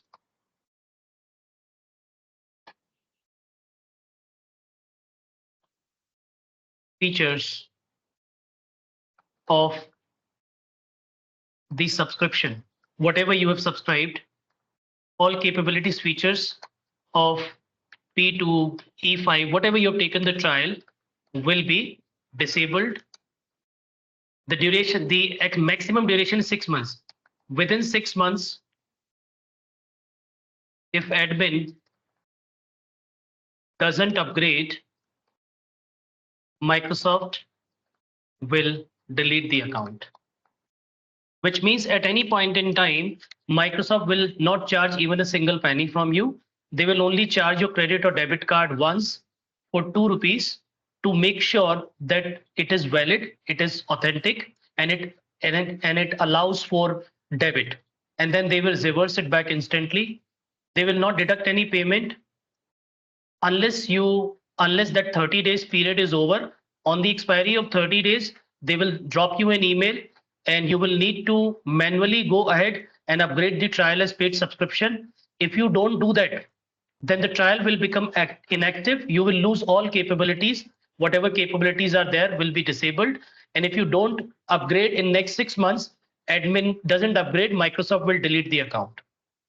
Is everyone with me on this? Yes. Great. So let's go ahead and seek the trial. So before we seek the trial, now the process of taking the trial. This was the requirement. Let's understand the process. Just follow me as I give you instructions, because I've done this 1,000 times in the past. Okay, so the process is you must not use your existing account admin credentials for applying for a trial. Never use your account admin credentials. Why? Because your account admin credentials also, these account admin credentials are for your Azure sponsorship pass. Azure sponsorship pass, which has $100 credit. So if you use your account admin credentials, it may get adjusted from this $100 of credit. So make sure that you don't use it. I'll make it bold. So what you need to do, create a new user in your MS Entra ID tenant and use that user credential to subscribe to a Microsoft service trial. And this I'm telling you for future also. Never ever use your account admin credentials for a trial. Always create a user, take a trial, so that if there is any issue, or even if you need additional trial in future, that user account will not be there. Are you with me on this? So we'll create a new user in Entra ID for a trial. Great. Now I want one person because I already have a trial for premium P2. So while I already have a trial, I cannot take another trial. So I need one person to share the screen so that I can guide with the process. Yeah, I'll share it. Kunal here. Sure.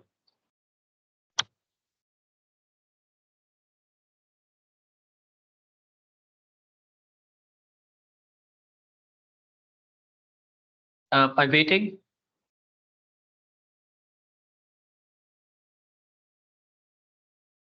Is my Kunal, screen are you on? sure? Yes, I'll share it again. Sure. I can't see it. What about others? Can others see screen? It's coming up. I can see it now. Okay. Great. All right. So Kunal, do one thing. Let's create a new user for trial. Click on new user and all of you please follow the same steps. Is everyone able to see a screen? Yes, yes. Great. Yes. So create a new user. You can probably say, because we will use the same user to take a Microsoft Defender trial also. So you can probably say Microsoft Defender. Put the username as Microsoft Defender. Okay. Yeah, Microsoft Defender. That's it. Now provide the display name and display name for the user, which is Microsoft Defender.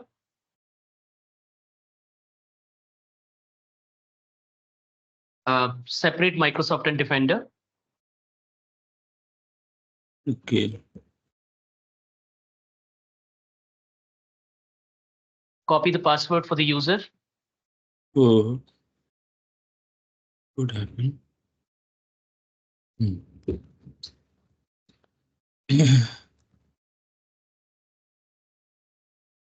Great. Provide rest of the information. Go to properties. Last name, first name, you can type if you wish. Manager, you can put yourself as manager. The account admin should be the manager of this user. Okay. Okay. The usage location should be India for this user. You can type I and then it will pick up India automatically. Yep. You can see India to your right. Yep. Next. This user needs access because you are getting an Entra ID license for this user. So click on add role. This user needs administrative access because with this user, we will configure everything. So click on add role and grant this user global admin permissions. Search in the search type global admin. So global admin is the highest privilege in Microsoft Entra ID. And since we will use this user for all the configuration, we're granting its highest privilege. Next. So all of you now stay here. So did all of you provide global admin role to this new user that you are creating, guys? We are doing. Yeah, okay, we'll stay back. We'll just take a pause here. I want all of you to be on the same page. Raghuveer, if the user is already created without assignment, where can we go back and assign this now? I will show you. Let this user get created, then I'll talk about it. Okay, now click on review plus create. Create to your right. Create at the bottom, yeah. So let's say the user is created and you forgot to assign the role. Now click on the username.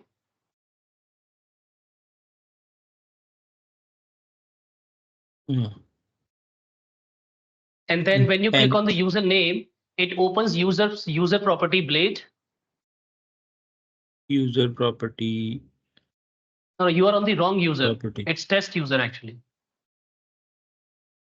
Okay, so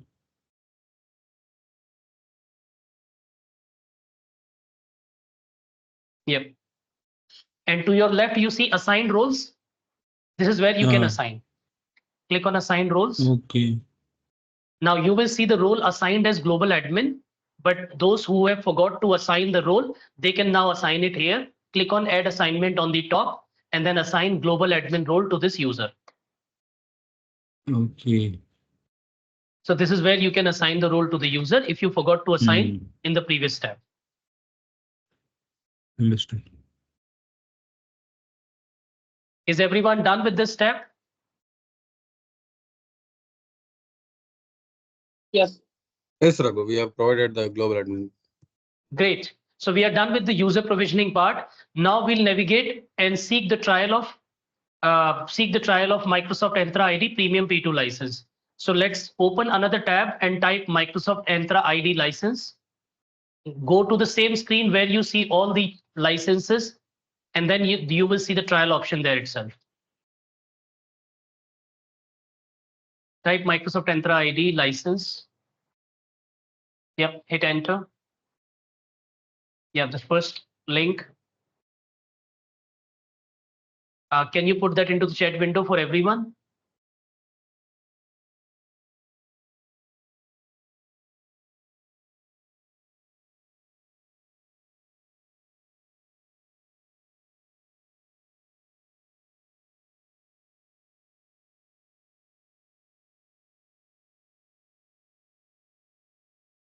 Great.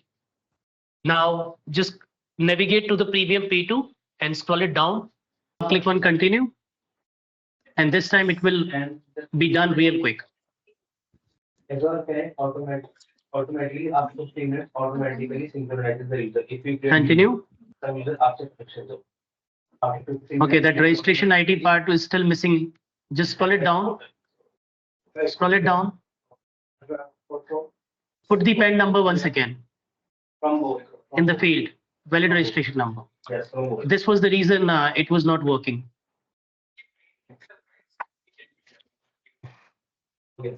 Complete हो गया? Configure.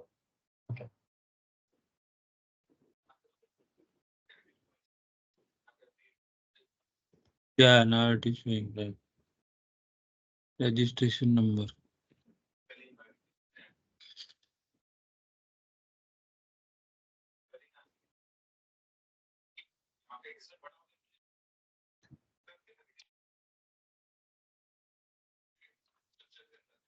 I will have to again fill it up.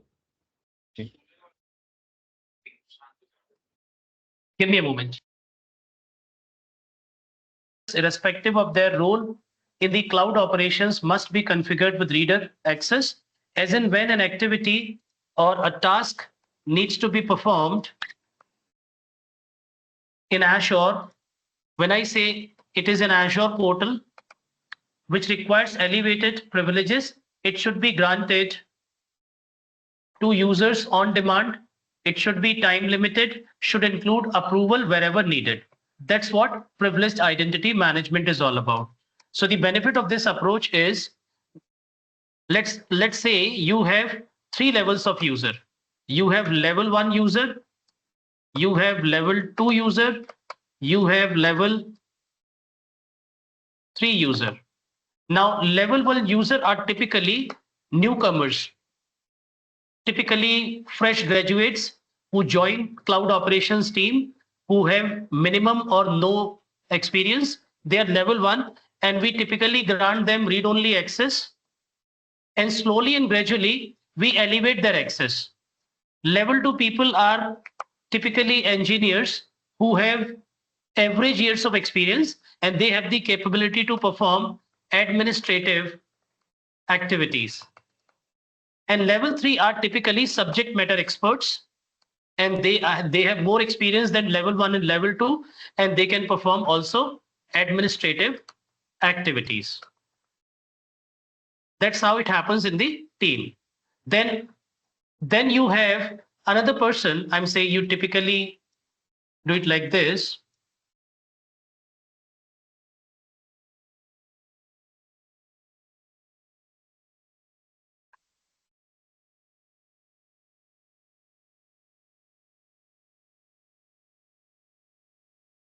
Then you have a lead, and above lead you typically have a manager. This is a typical operations hierarchy. You have a manager. Now lead is somebody who is, I'm saying, who is also an SME, but he is most of the time typically involved in managing customers' escalations and other activities, but lead also needs administrative access. Right? Then comes manager. Now this is the person who obviously falls higher in the hierarchy, but this person is typically not involved into day-to-day activities. So this person needs read-only access. Now this is my assumption. This is how I'm assuming that this is how a cloud operations team should look like. But it may change from organization to organization. I've seen in some organizations that managers are technical managers, they are techno managers, and they have collectively more knowledge than all of these levels. So we cannot grant them administrative access, and that's where PIM comes into the picture with least privilege access. So what are we going to do? We are going to do this lab wherein we will see how do we configure these roles and what level of access we will give, and then we will look at a scenario that we looked yesterday, and with that scenario we will configure all of it, right? So this is what you need to configure. So you will need to provision user accounts. So you will need to provision additional users in Microsoft Entra ID. What those additional users are, you will need to provision a user which is your PIM admin, a user who is responsible to configure the PIM service, a user who will decide what level of access will be granted to which user here. So that's what PIM admin will decide. Then you have an PIM approver also. So what we will do, as I said, that it should include approval wherever needed. So we will look at both the scenarios wherein a user is elevating his or her privileges and there is no approval workflow needed. And then there is another scenario wherein a user is elevating his or her privileges and it requires an approval from either his or her manager, or there is a separate approver, who needs to look into each elevation and approve or deny it accordingly. So you have a PIM admin and then you have a PIM approver. Then comes your users, which is level 3, level 2, and level 1. So these are the users that I'm going to create: level 1, level 2, level 3, PIM approver, and PIM admin. These are the 5 set of users that I'm going to create for the hands-on lab of PIM-PAM. Are you with me on this? Yes. Yes. Great. So let's create the users, PIM admin, PIM approver, and then let's understand the licensing needs of them also. Now, since PIM requires premium P2 license, all of these users require that license. I'm saying somebody who has the capability to configure the service will need the same license. Somebody who has the capability to use that service will need the same license. So all of these users will require the license. Now, what we will do for the purpose of licensing, what we will do, we will create a group. We will create a group and we will group all these 3 users in that group. And then we will assign the license at the group level. So all level 1, level 2, level 3 employees will get P2 license. And then PIM admin and PIM approver will not be part of this group because they are administrative people. They cannot share the same privileges, or you cannot share the same privileges that they have. So let's start with this. So we'll create the first user, which is PIM admin. And PIM admin, since PIM admin is the user whose job is to manage PIM service, PIM admin is managing the PIM service. So this PIM admin needs additional privilege. And PIM admin is somebody who will not participate into day-to-day cloud operations. PIM admin is typically your security team. So you have a security team. They are typically the PIM admins. They will configure it for you. So they need additional privilege. What additional privilege PIM admin needs? PIM admin needs an RBAC that I will talk about. PIM approver is typically your manager. Manager, or you can say team lead. That's the approver. So that he's always remain in loop whenever you're performing any administrative activity. And these are cloud operations team member. So let's start with PIM admin. So I'll navigate to my subscription.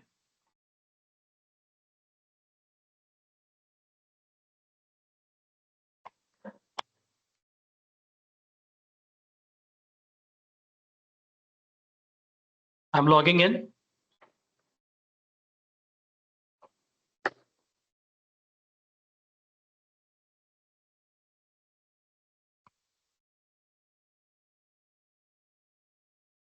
Itu media mani. Dah boleh sama makan dah.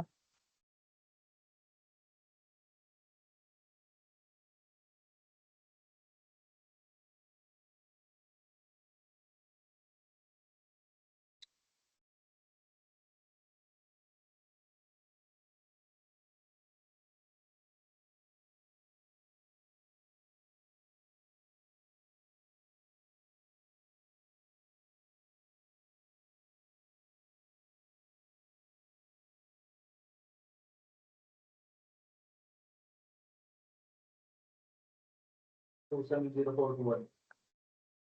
0421.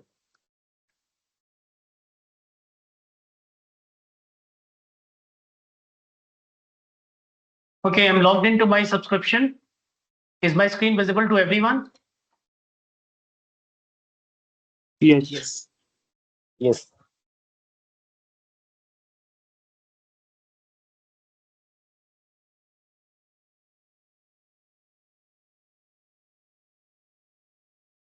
This is why I was getting prompted. If you guys noticed, when I was trying to log in, I was asked to provide an email address Then I did receive a code on that email address, which they provided me, and I entered the code, and then I was able to log in. Why? Because of this, email OTP is enabled. Because of this, it was happening. So if I just disable it, then I will not be prompted for email address. Then it would probably ask me to do Microsoft Authenticator, because this is also configured for all users. Okay. Let's navigate to Entra ID. Let's create the users once again. So I'll create the first user, which is my PIM admin user. So I'll type the username as PIM-admin, display name as PIM admin. I'll copy the password because I need that. Properties. I don't need to provide all the information. Obviously, I need manager. Manager is, it's not compulsory, but it is best practice that you always provide a manager for a user. So manager for PIM admin is my account admin actually. Then all of this information I can leave. I'll directly come to usage location and I'll type India here. Next assignment. Over here, since this is PIM admin and this user should have the capability to configure the PIM service, there is a role that I need to grant to this user, which is add role. So when I click on add role, I will type in the search privileged. And I will see this role, which is privileged role administrator. This is the role that this user needs, which is with this role, this user can manage role assignments in Microsoft Entra ID and all aspects of privileged identity management. So this is the role that you will assign to the PIM user. Is everyone with me on this? Yes. Yes, no, maybe? Yes. Yes, yes. Yes, Raghuveer. Yeah. Great, done. Just Yes. create this user. So, and if you forgot to assign the role to the user, then you already know where to go. You can click on the user name.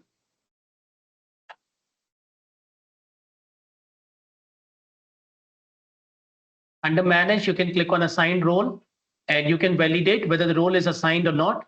And if it is not assigned, then you can click on add assignments.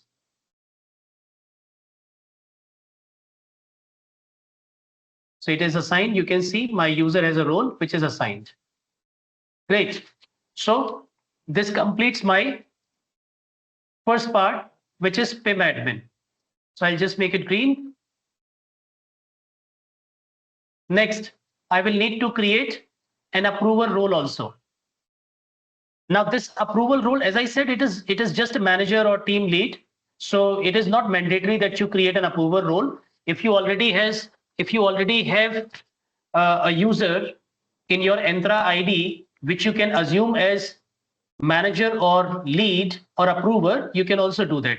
But for the purpose of this demonstration and keeping it separate, I'll create a new user and I'll say this is my PIM approver. I'll put the name as PIM approver. And once again, I'll copy the password.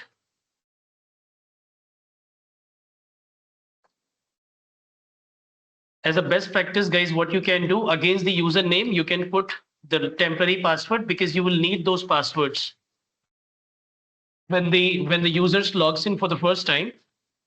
You will need them. So I'm putting them in the Word document directly. I'm creating this user properties, same funda that I need to use here. This is my PIM approver.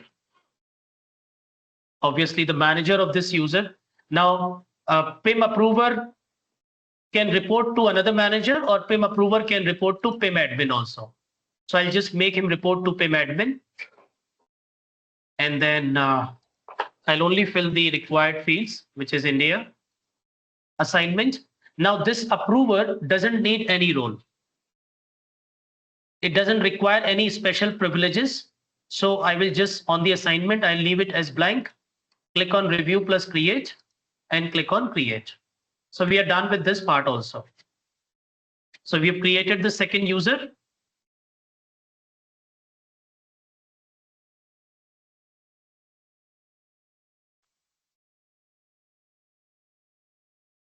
I'll take a pause here to have everyone on the same page.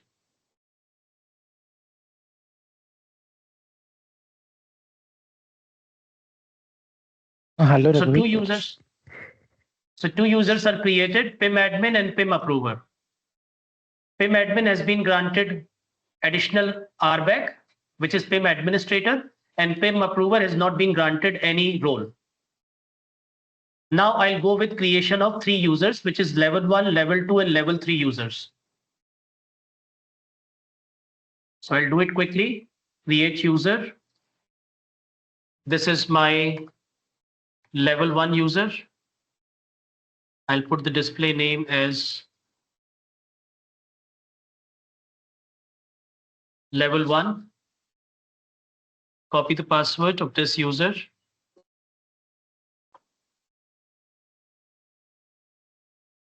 Next,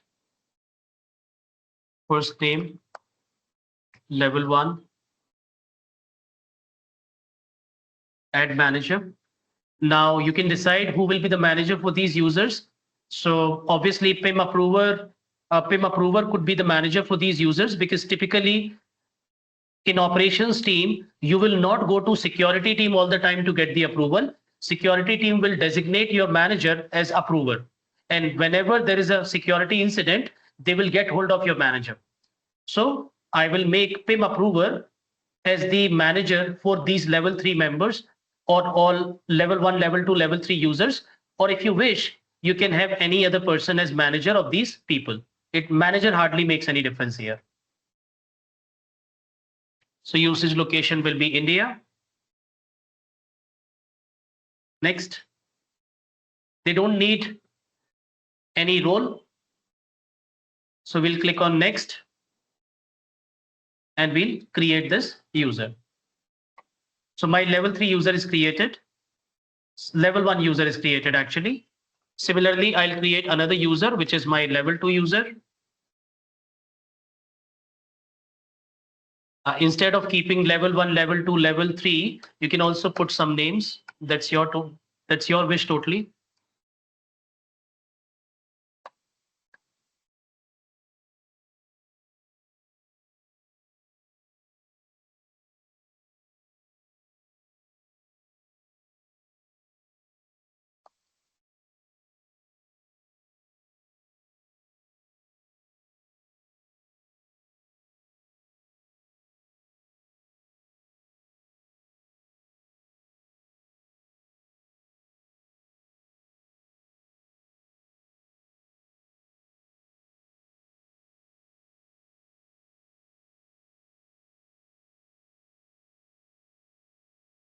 My level 2 user is created. I'll create level 3 user now.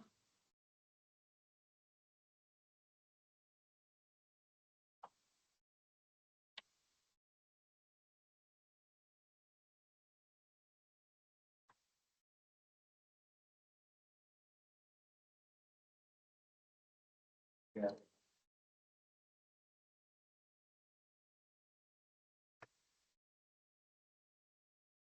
So I'll create level 3 users now.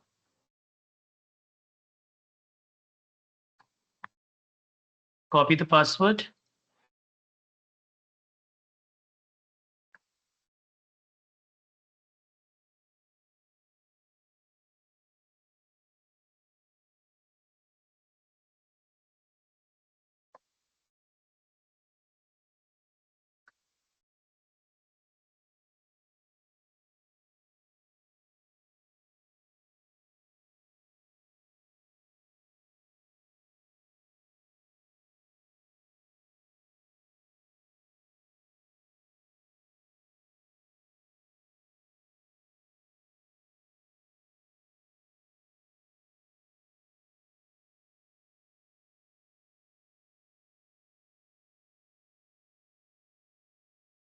Okay. I've got all my users created.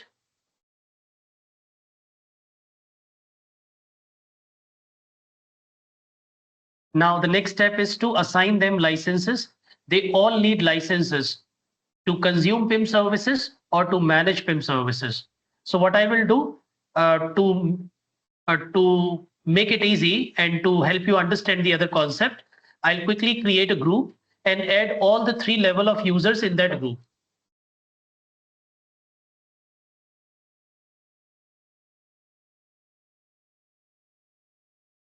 So I'll go to groups here.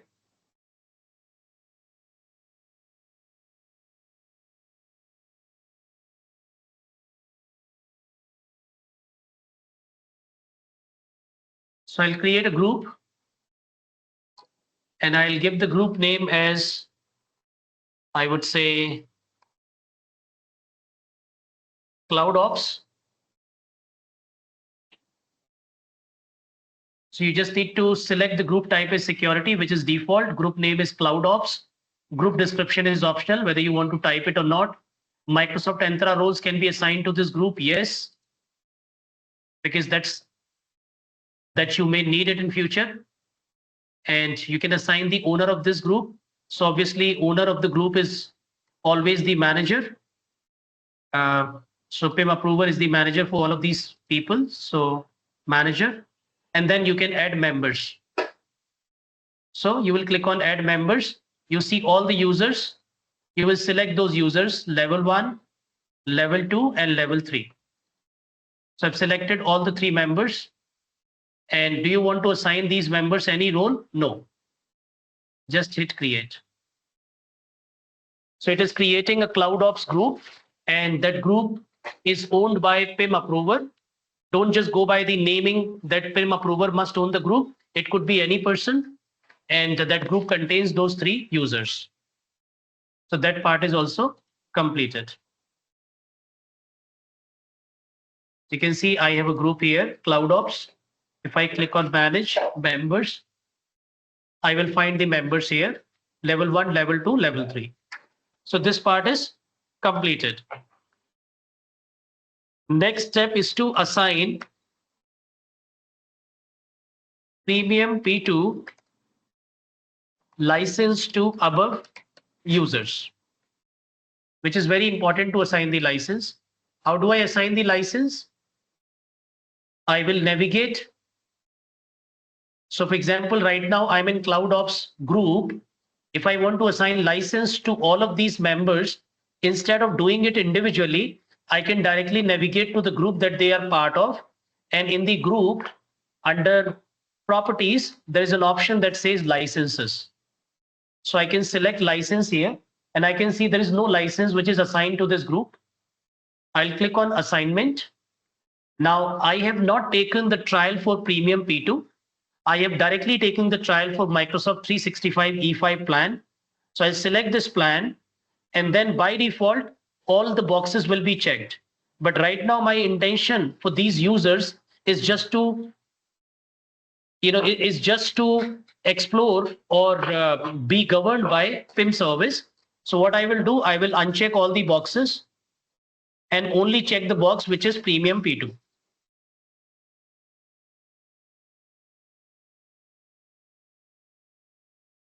There are 70 services which are available as part of this E5 license.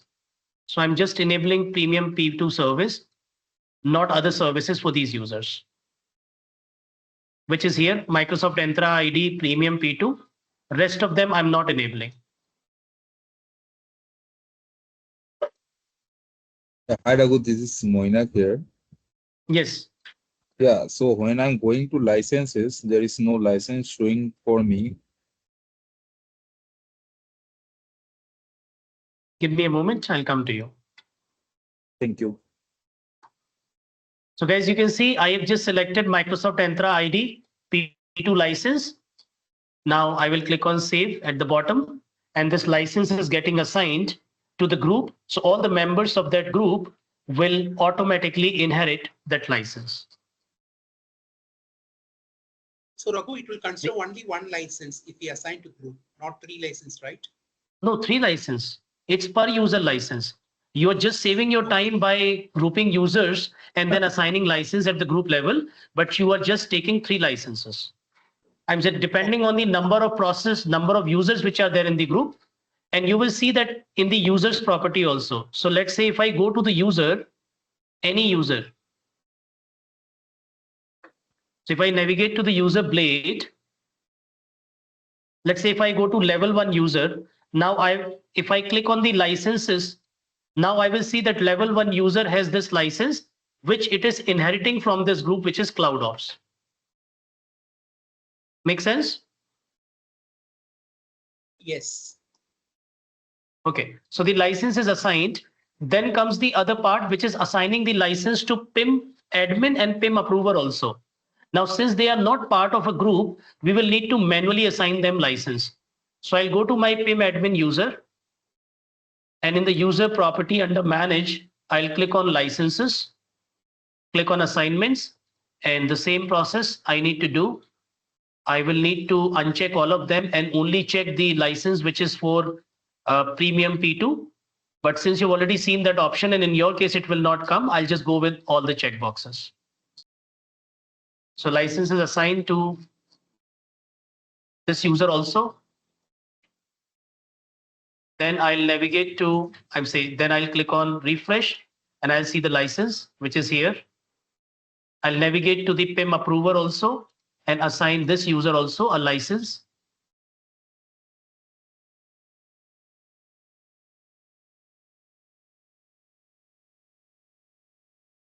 So the license is assigned to this user also. Now all my users have got the license, premium P2 license, which is very much needed for them to be able to use, consume, or to manage privileged identity management services. So this part is also done.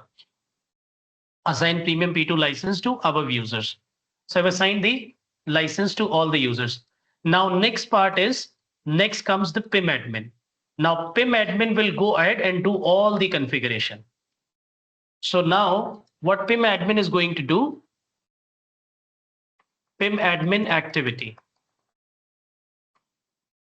So PIM admin is going to create roles, PIM admin is going to create configuration, and PIM admin will assign it. So PIM admin is going to configure RBACs, or you can say elevated privileges. PIM admin is going to configure time limit for each privilege. PIM admin is going to configure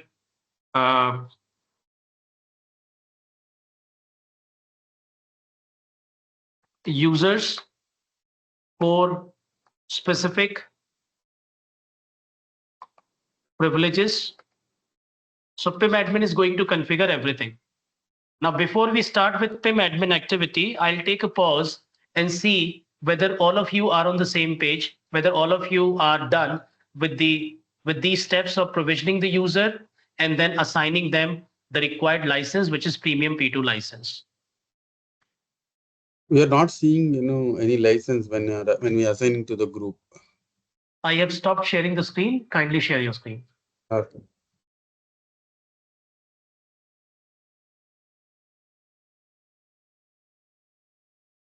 Yeah, same. I'm also not. That's okay. We'll fix it. Licenses.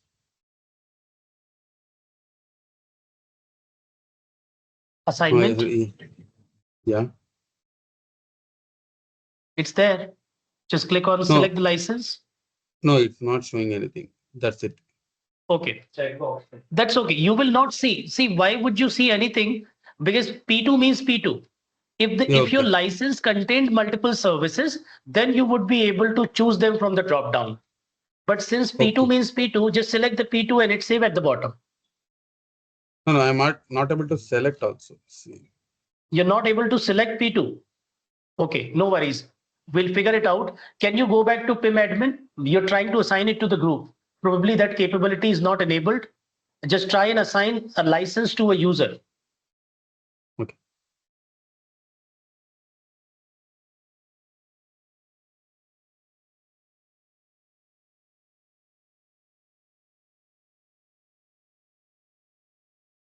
Go to PIM admin user, assign a license to PIM admin.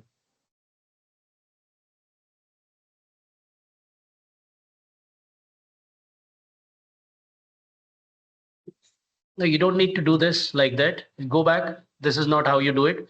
You need to go to the properties of PIM user. You are in the properties. Now to your left under manage, you see license. Click on license. Okay. Click on assignment. Select it. Great. Now save it. So what does that mean? It basically means that since you have not taken the, I'm saying typically what happens, since you do not have the M365 plan, you do not have ability to assign license at a group level. That's the only thing it means. Right? It's saved, now, right? Okay. Yeah, it is saved actually, but you can click on that bell icon and check whether it is saved or not. On the top corner, you see the bell icon. For each activity you do, there is a, it is succeeded. Good, this is done. Now let's validate whether this user has got the license. So click on refresh. Great, he got it. So if you're not able to assign the license at the group level, you will probably need to assign it individually to all the users. Try to assign the license at the group level once again. Probably it has now fixed by now.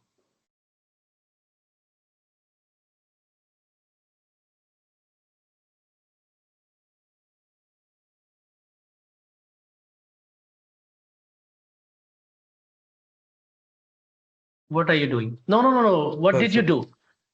You actually added PIM admin. I didn't add it. To that group. So just you made a mistake. PIM admin should not be part of that group. Just go back, go to that group, whichever group that was.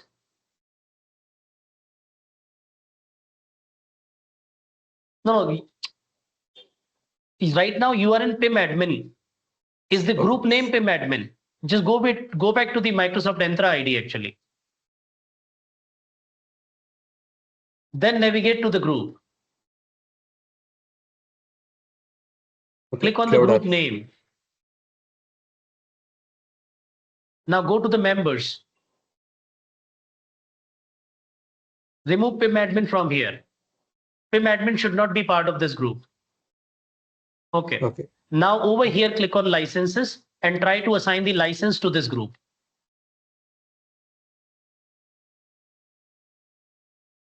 So you are not able to assign. So it says learn how to activate license assignment to group. So license assignment to group is not enabled. I'll tell you how do we enable it. Go back to Microsoft Entra ID. Microsoft Entra ID. Okay. And then scroll it down. You will see licenses option. Yes. Yep.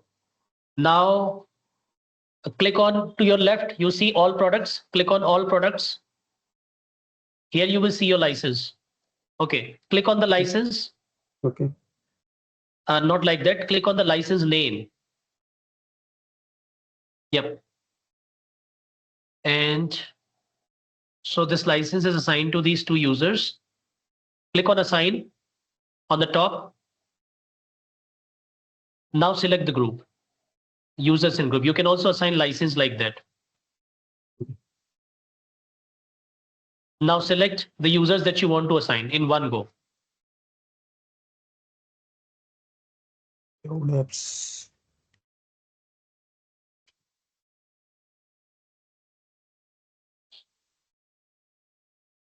You need to check the boxes against the username that you want to assign licenses to. Also include PIM approver. Yeah. That's it.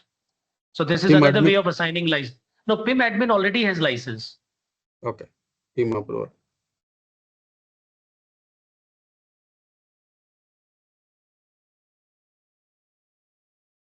More than 3, it's not taking. Not more than 3. So probably you can do 3 at a time. Okay. Select. Review plus assign. No, click on next. Next. Okay, just assign them license. Done. So you will have now 5 members who've got the license. Then Okay. assign one last license to PIM approver also.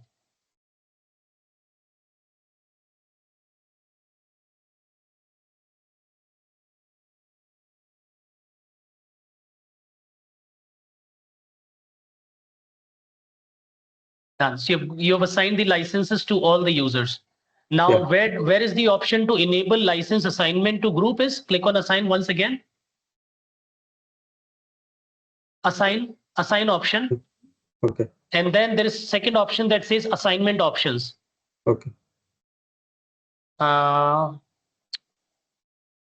Okay, so that option is not enabled. It's a synchronization issue. It will be fixed. But now that we are done with our activity, which is where we wanted to assign licenses to all the users. So all the users have now licenses assigned to them. Okay. Yeah, hi Raghu. I am still not able to find the licenses when I'm going there. May I share my screen? Sure, please do that. You can stop sharing, Srinath. Yes, I stopped.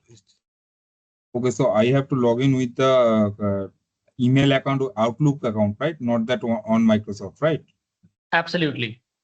Anything so that you do in Azure portal will need your Outlook account.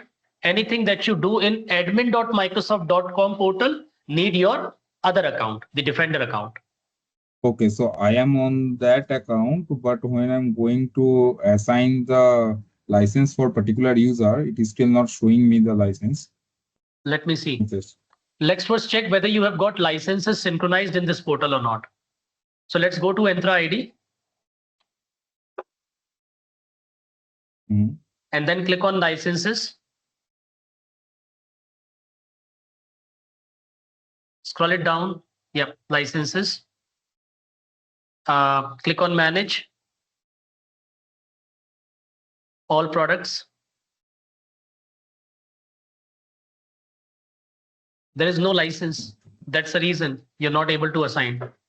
Now the question is, with which ID did you sign up to? Did you sign up for trial? With which ID you took the trial? With that on Microsoft ID. Can you show me that ID in this account? Go to Entra ID users. Does that ID exist in this account? No, I think that is not existing over here because I have not. Then how come you will see the license here? You took license from a different ID that does not exist here. Okay, but when I was so there is no synchronization. Okay. So that's the reason, that's exactly what we did, Manik. If you remember, we created a user here, and with that user, we subscribed to a trial so that the license information is available in this Azure. Now, what you did, it seems that when you subscribe to the trial, you basically created another user at that point in time, or you purchased or you used another domain. So that license which you take is not related to this subscription. So you will not be able to see that license information here. Okay. Now, that's the challenge actually. So can you show me the license? Which user did you use for license? No, the last step where licenses are. This one. This user. Just copy this username. Copy this username. Put it on a notepad. Okay. And now go to your Azure trial and go to users.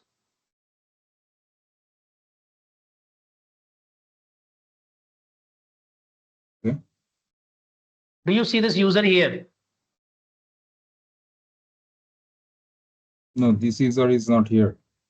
Yeah, that's the challenge.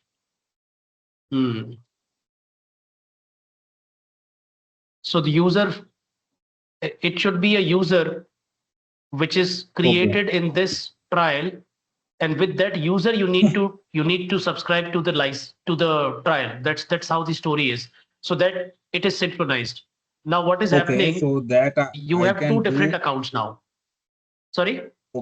Okay, so I can again do the subscription, but the problem is when I'm trying to do the subscription, it is asking me for a like on Microsoft account, not the Outlook account. When I was trying to do it, it was not letting me to do it with the Outlook account. So that's why I have created on that page only. Why it was not? That's the reason I'm saying. When you were trying to take a trial, you were providing an ID that does not exist in your Azure subscription. That's the reason it said that you cannot use your personal account. You need an .outlook account. Okay, do one thing. Go back to the user screen and create a new user. Okay. Create a user. With what name? Whatever name you can say, trial user. P2 trial user. You can say P2 trial user. P2 trial user. That's it. Go ahead and provide rest of the information.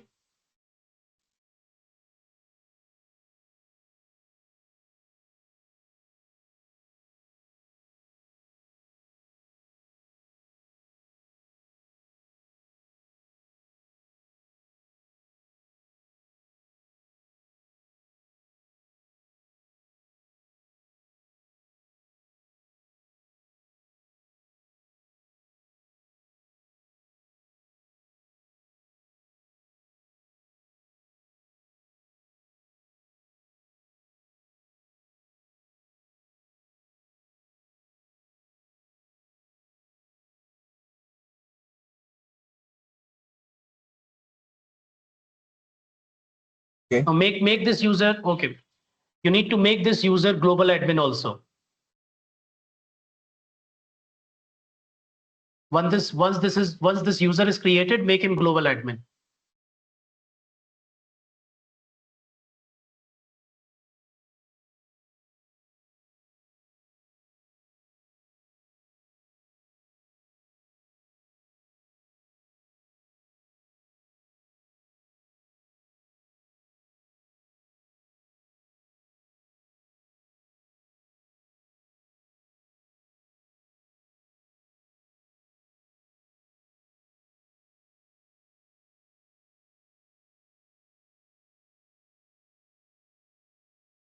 Okay. Okay, great. Now now copy the user principal name. Go back to the user on the top. Or click on users and then you will see the user principal name. So you need to get the entire username. Now click on the username. Yep. Now don't copy it from here. Under user principal name, you can copy the username. Okay. Yep, that's the entire username. Copy it in a notepad.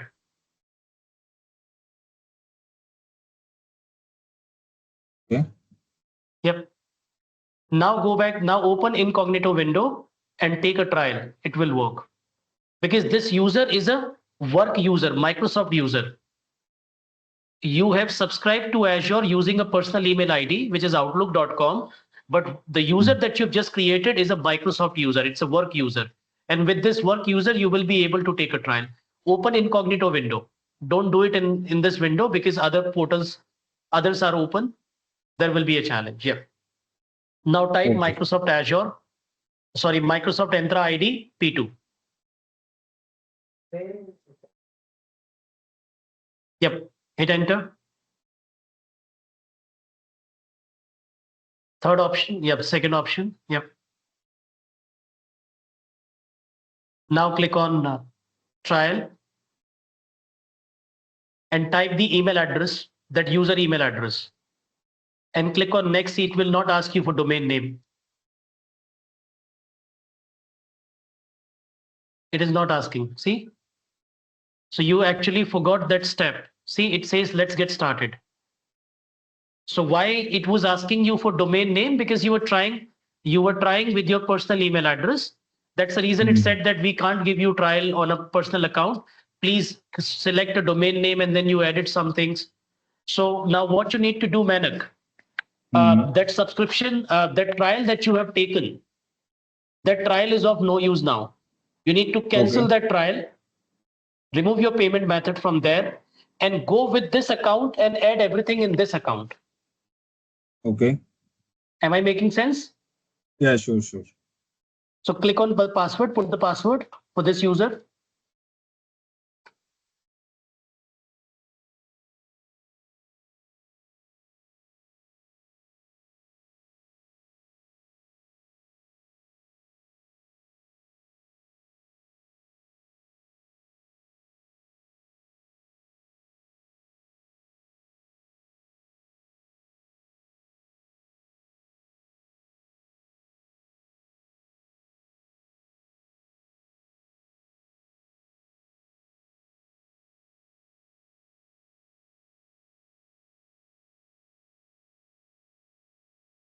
Ask later.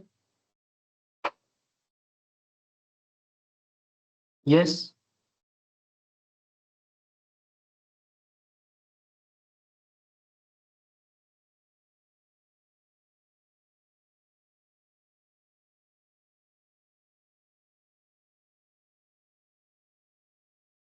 Okay, so that card can be used on the same time, or do I need a different card? No. And so now what you're doing, you're taking the trial for this user and you will need to provide all the information once again, right? So it says sold to address, payment information, billing information once again. Now, if you use the same card here, Microsoft will say that I already have this payment method available for another user, right? So you will need to go back to the other user, log in from the other user, cancel the subscription from there, remove your payment card from there, and then come back to this user and put all the information here. So that once you get the trial, it is already linked to your account. Am I making sense? Yeah. Otherwise, I can add different card as well, no issue. But here, you cannot see, you cannot do that. Understand? Your registration ID is the same. Your PAN number is same.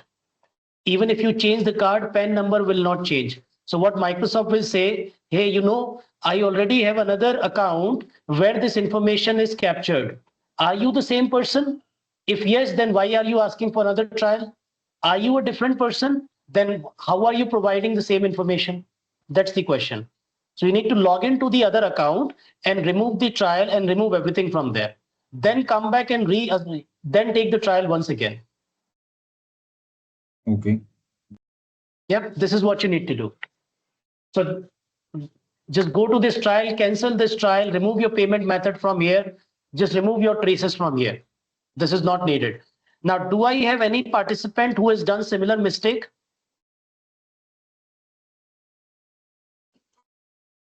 But I have a different issue, Raghu. So that's okay. The issue is different is okay. But if you're not able to see your license in the subscription, then it is a challenge because license has to be there in the subscription. If you don't see a license, how will you assign to it? Yeah, you can choose any reason, that's okay.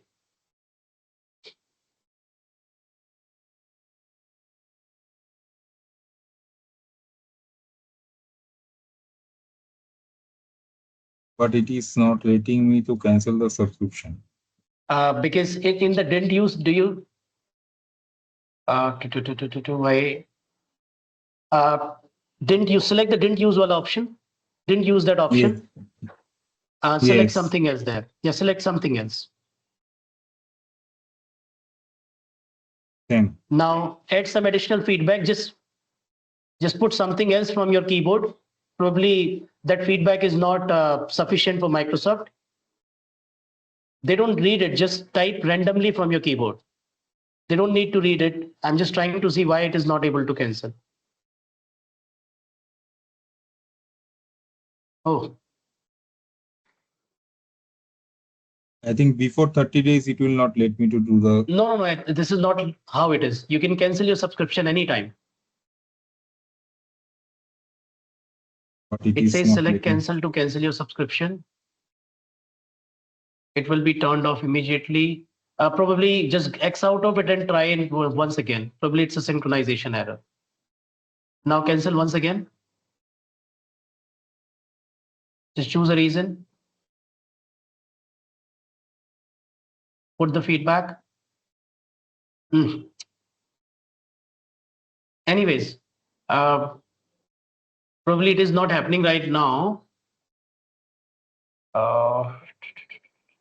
Refresh the screen and try it because because if you don't cancel it, you will not be able to use the other one.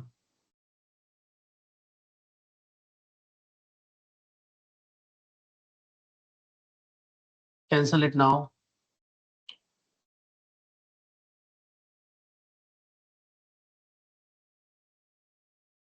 No, it is not letting you cancel. I cannot tell you the reason right now because I've not seen this behavior in the past.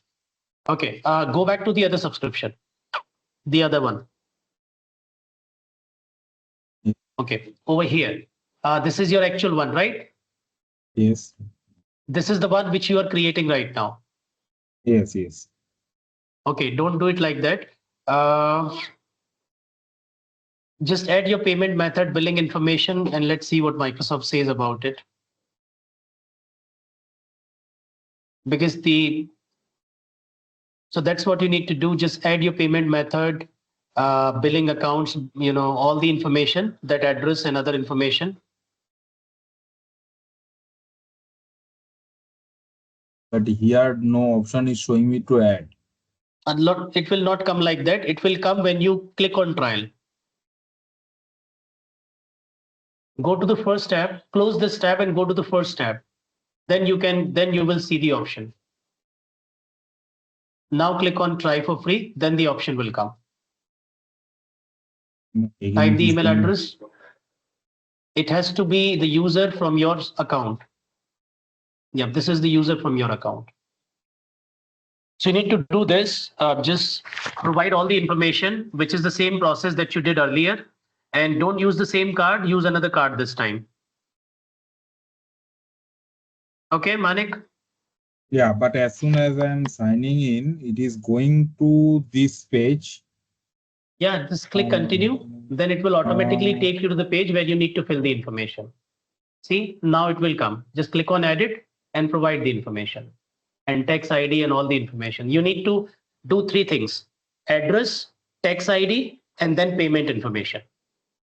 Yeah. So the same process that you followed earlier, you need to do. Okay, I will to do fill that and I will check that if it is working. I will use Yeah, a please do different that. Yeah. Yeah, sure. Just drop me a note if it doesn't work. Okay. Okay, great. Thank you. Who was the other participant who was facing issue? Hey, Raghu, I'm facing issue when I'm assigning the license to the group. Okay, show me the screen.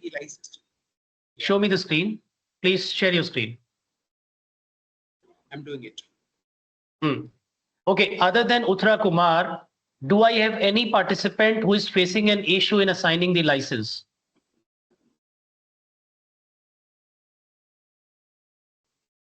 I always consider silence as half consent.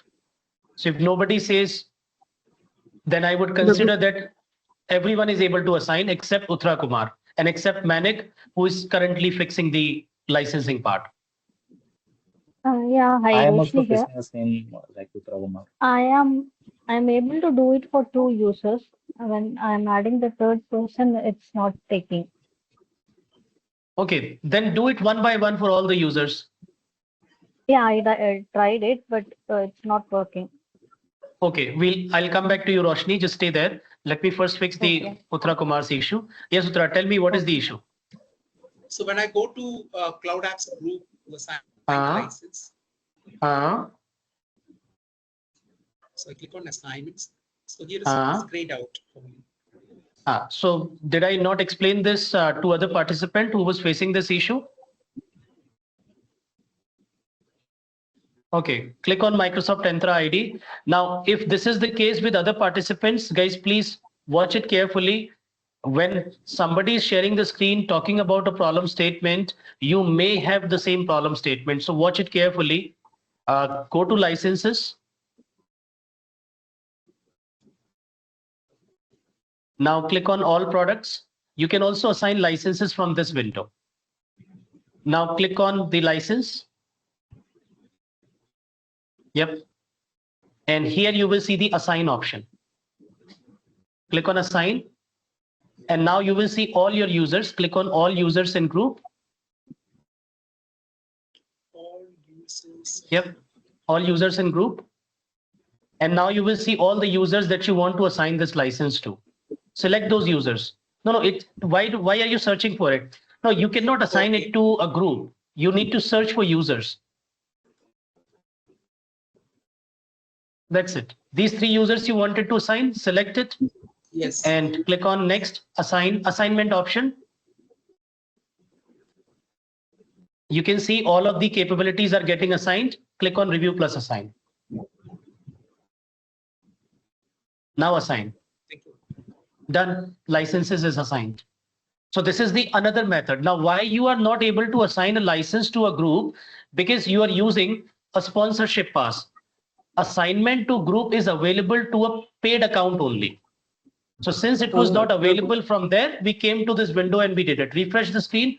You will see all the other additional users also.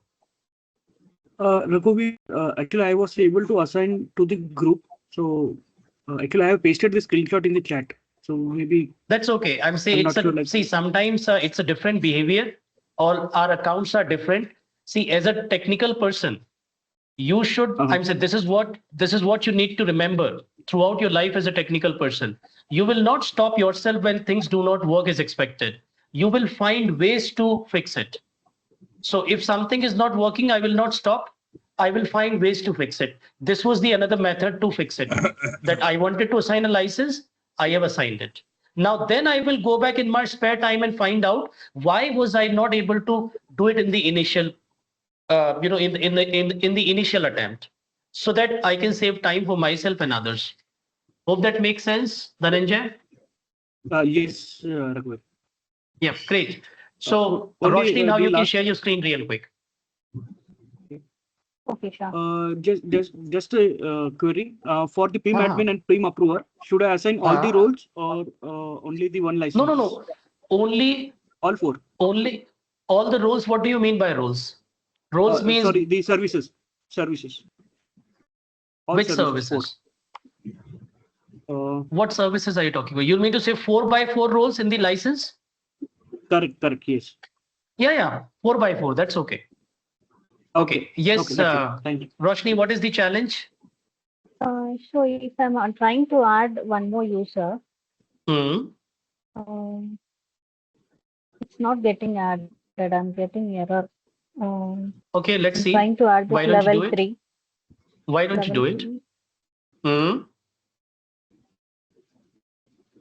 Click on assign.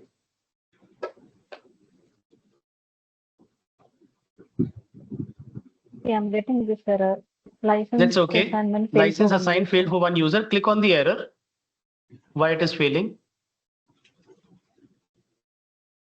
Level 2, level. That's okay. Go to the Microsoft. Okay. License cannot be assigned to user. See, that's the challenge. When you created this level 3 user, you did not assign usage location for it. Okay. So go back to the user, assign the usage location. As I said, 2 entries are important, manager and usage location when you create a user. Okay, fine. Yeah, I'll do it then. Just go to the user, level 3, and click on edit properties. And then navigate to usage location.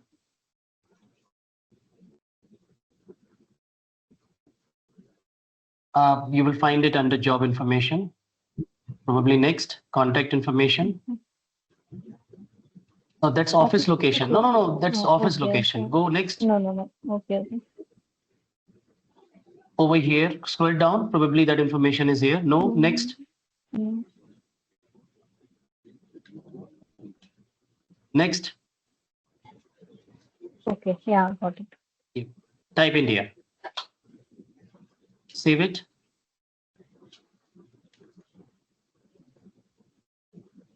Okay, Done. fine. Now go back Now to I us. should be able Now you can assign it from here also. Don't go there. I'm saying you can assign the license from here also. Go back to the user. Level 3. Understand different ways of doing the thing.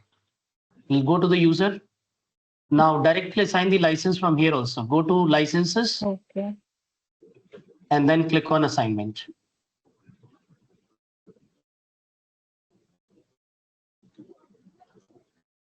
But here I don't get the option. First, you need to check the box to your left. That Microsoft. Okay, yeah. Now Okay, click on fine. save. Yeah, got it. Yeah. Thank you. Right? So you're done. Yeah. Great. Dhananjay, what was the issue? You were also talking about something. No, Raghuveer, actually, mine was solved. Actually, I was able to assign the license to group. So that was. Oh, okay. Okay. No just I worries. wanted to. Yeah. Even you all will be able to assign it to the group by tomorrow because it's all synchronization issue. All right. Ravindra, do you have any questions? I see you talking, but I can't hear anything. Yeah, sorry, Raghuveer, I had to skip I had to go out for some time and I missed few. That's a challenge. So Ravindra, what we did, we actually created, so out of these 17 people, I'm sure you know some of them. You just need to connect with that person and be on the same page that we are concluding the session today. But I can quickly tell you what we did. We basically created 5 users, PIM admin, PIM approver, level 3, level 2, level 1, and we assigned them premium P2 license. Then we wanted to do PIM admin activity, something that we could not start today. And now we are at the end of the session. So we will start our session tomorrow with this activity. Okay, we also created something called MS Defender. Is it? What we did? No, speak a bit louder. One MS Defender. Is that another user also we created? Yep. We obviously we did not create MS Defender user here. We created MS Defender user when we wanted to take a trial over here. Okay. Over here, we wanted to take a trial. You know, when we wanted to take a trial, we created the user here actually. Okay. Over here, you can see the process. Create a new user in your Microsoft Entra ID tenant and use that user credential to subscribe to a Microsoft service trial. This is where we created the user. You're not sharing. Sorry, sharing the screen, is it? Yeah, okay. Let me share my screen. So I believe you did that part already, right? So this is where we actually created the user. This new user, this is where we created a new user when we were taking the trial. With that user, we took the trial, right? So please connect with your colleague and get to the speed so that you will be able to do this activity tomorrow.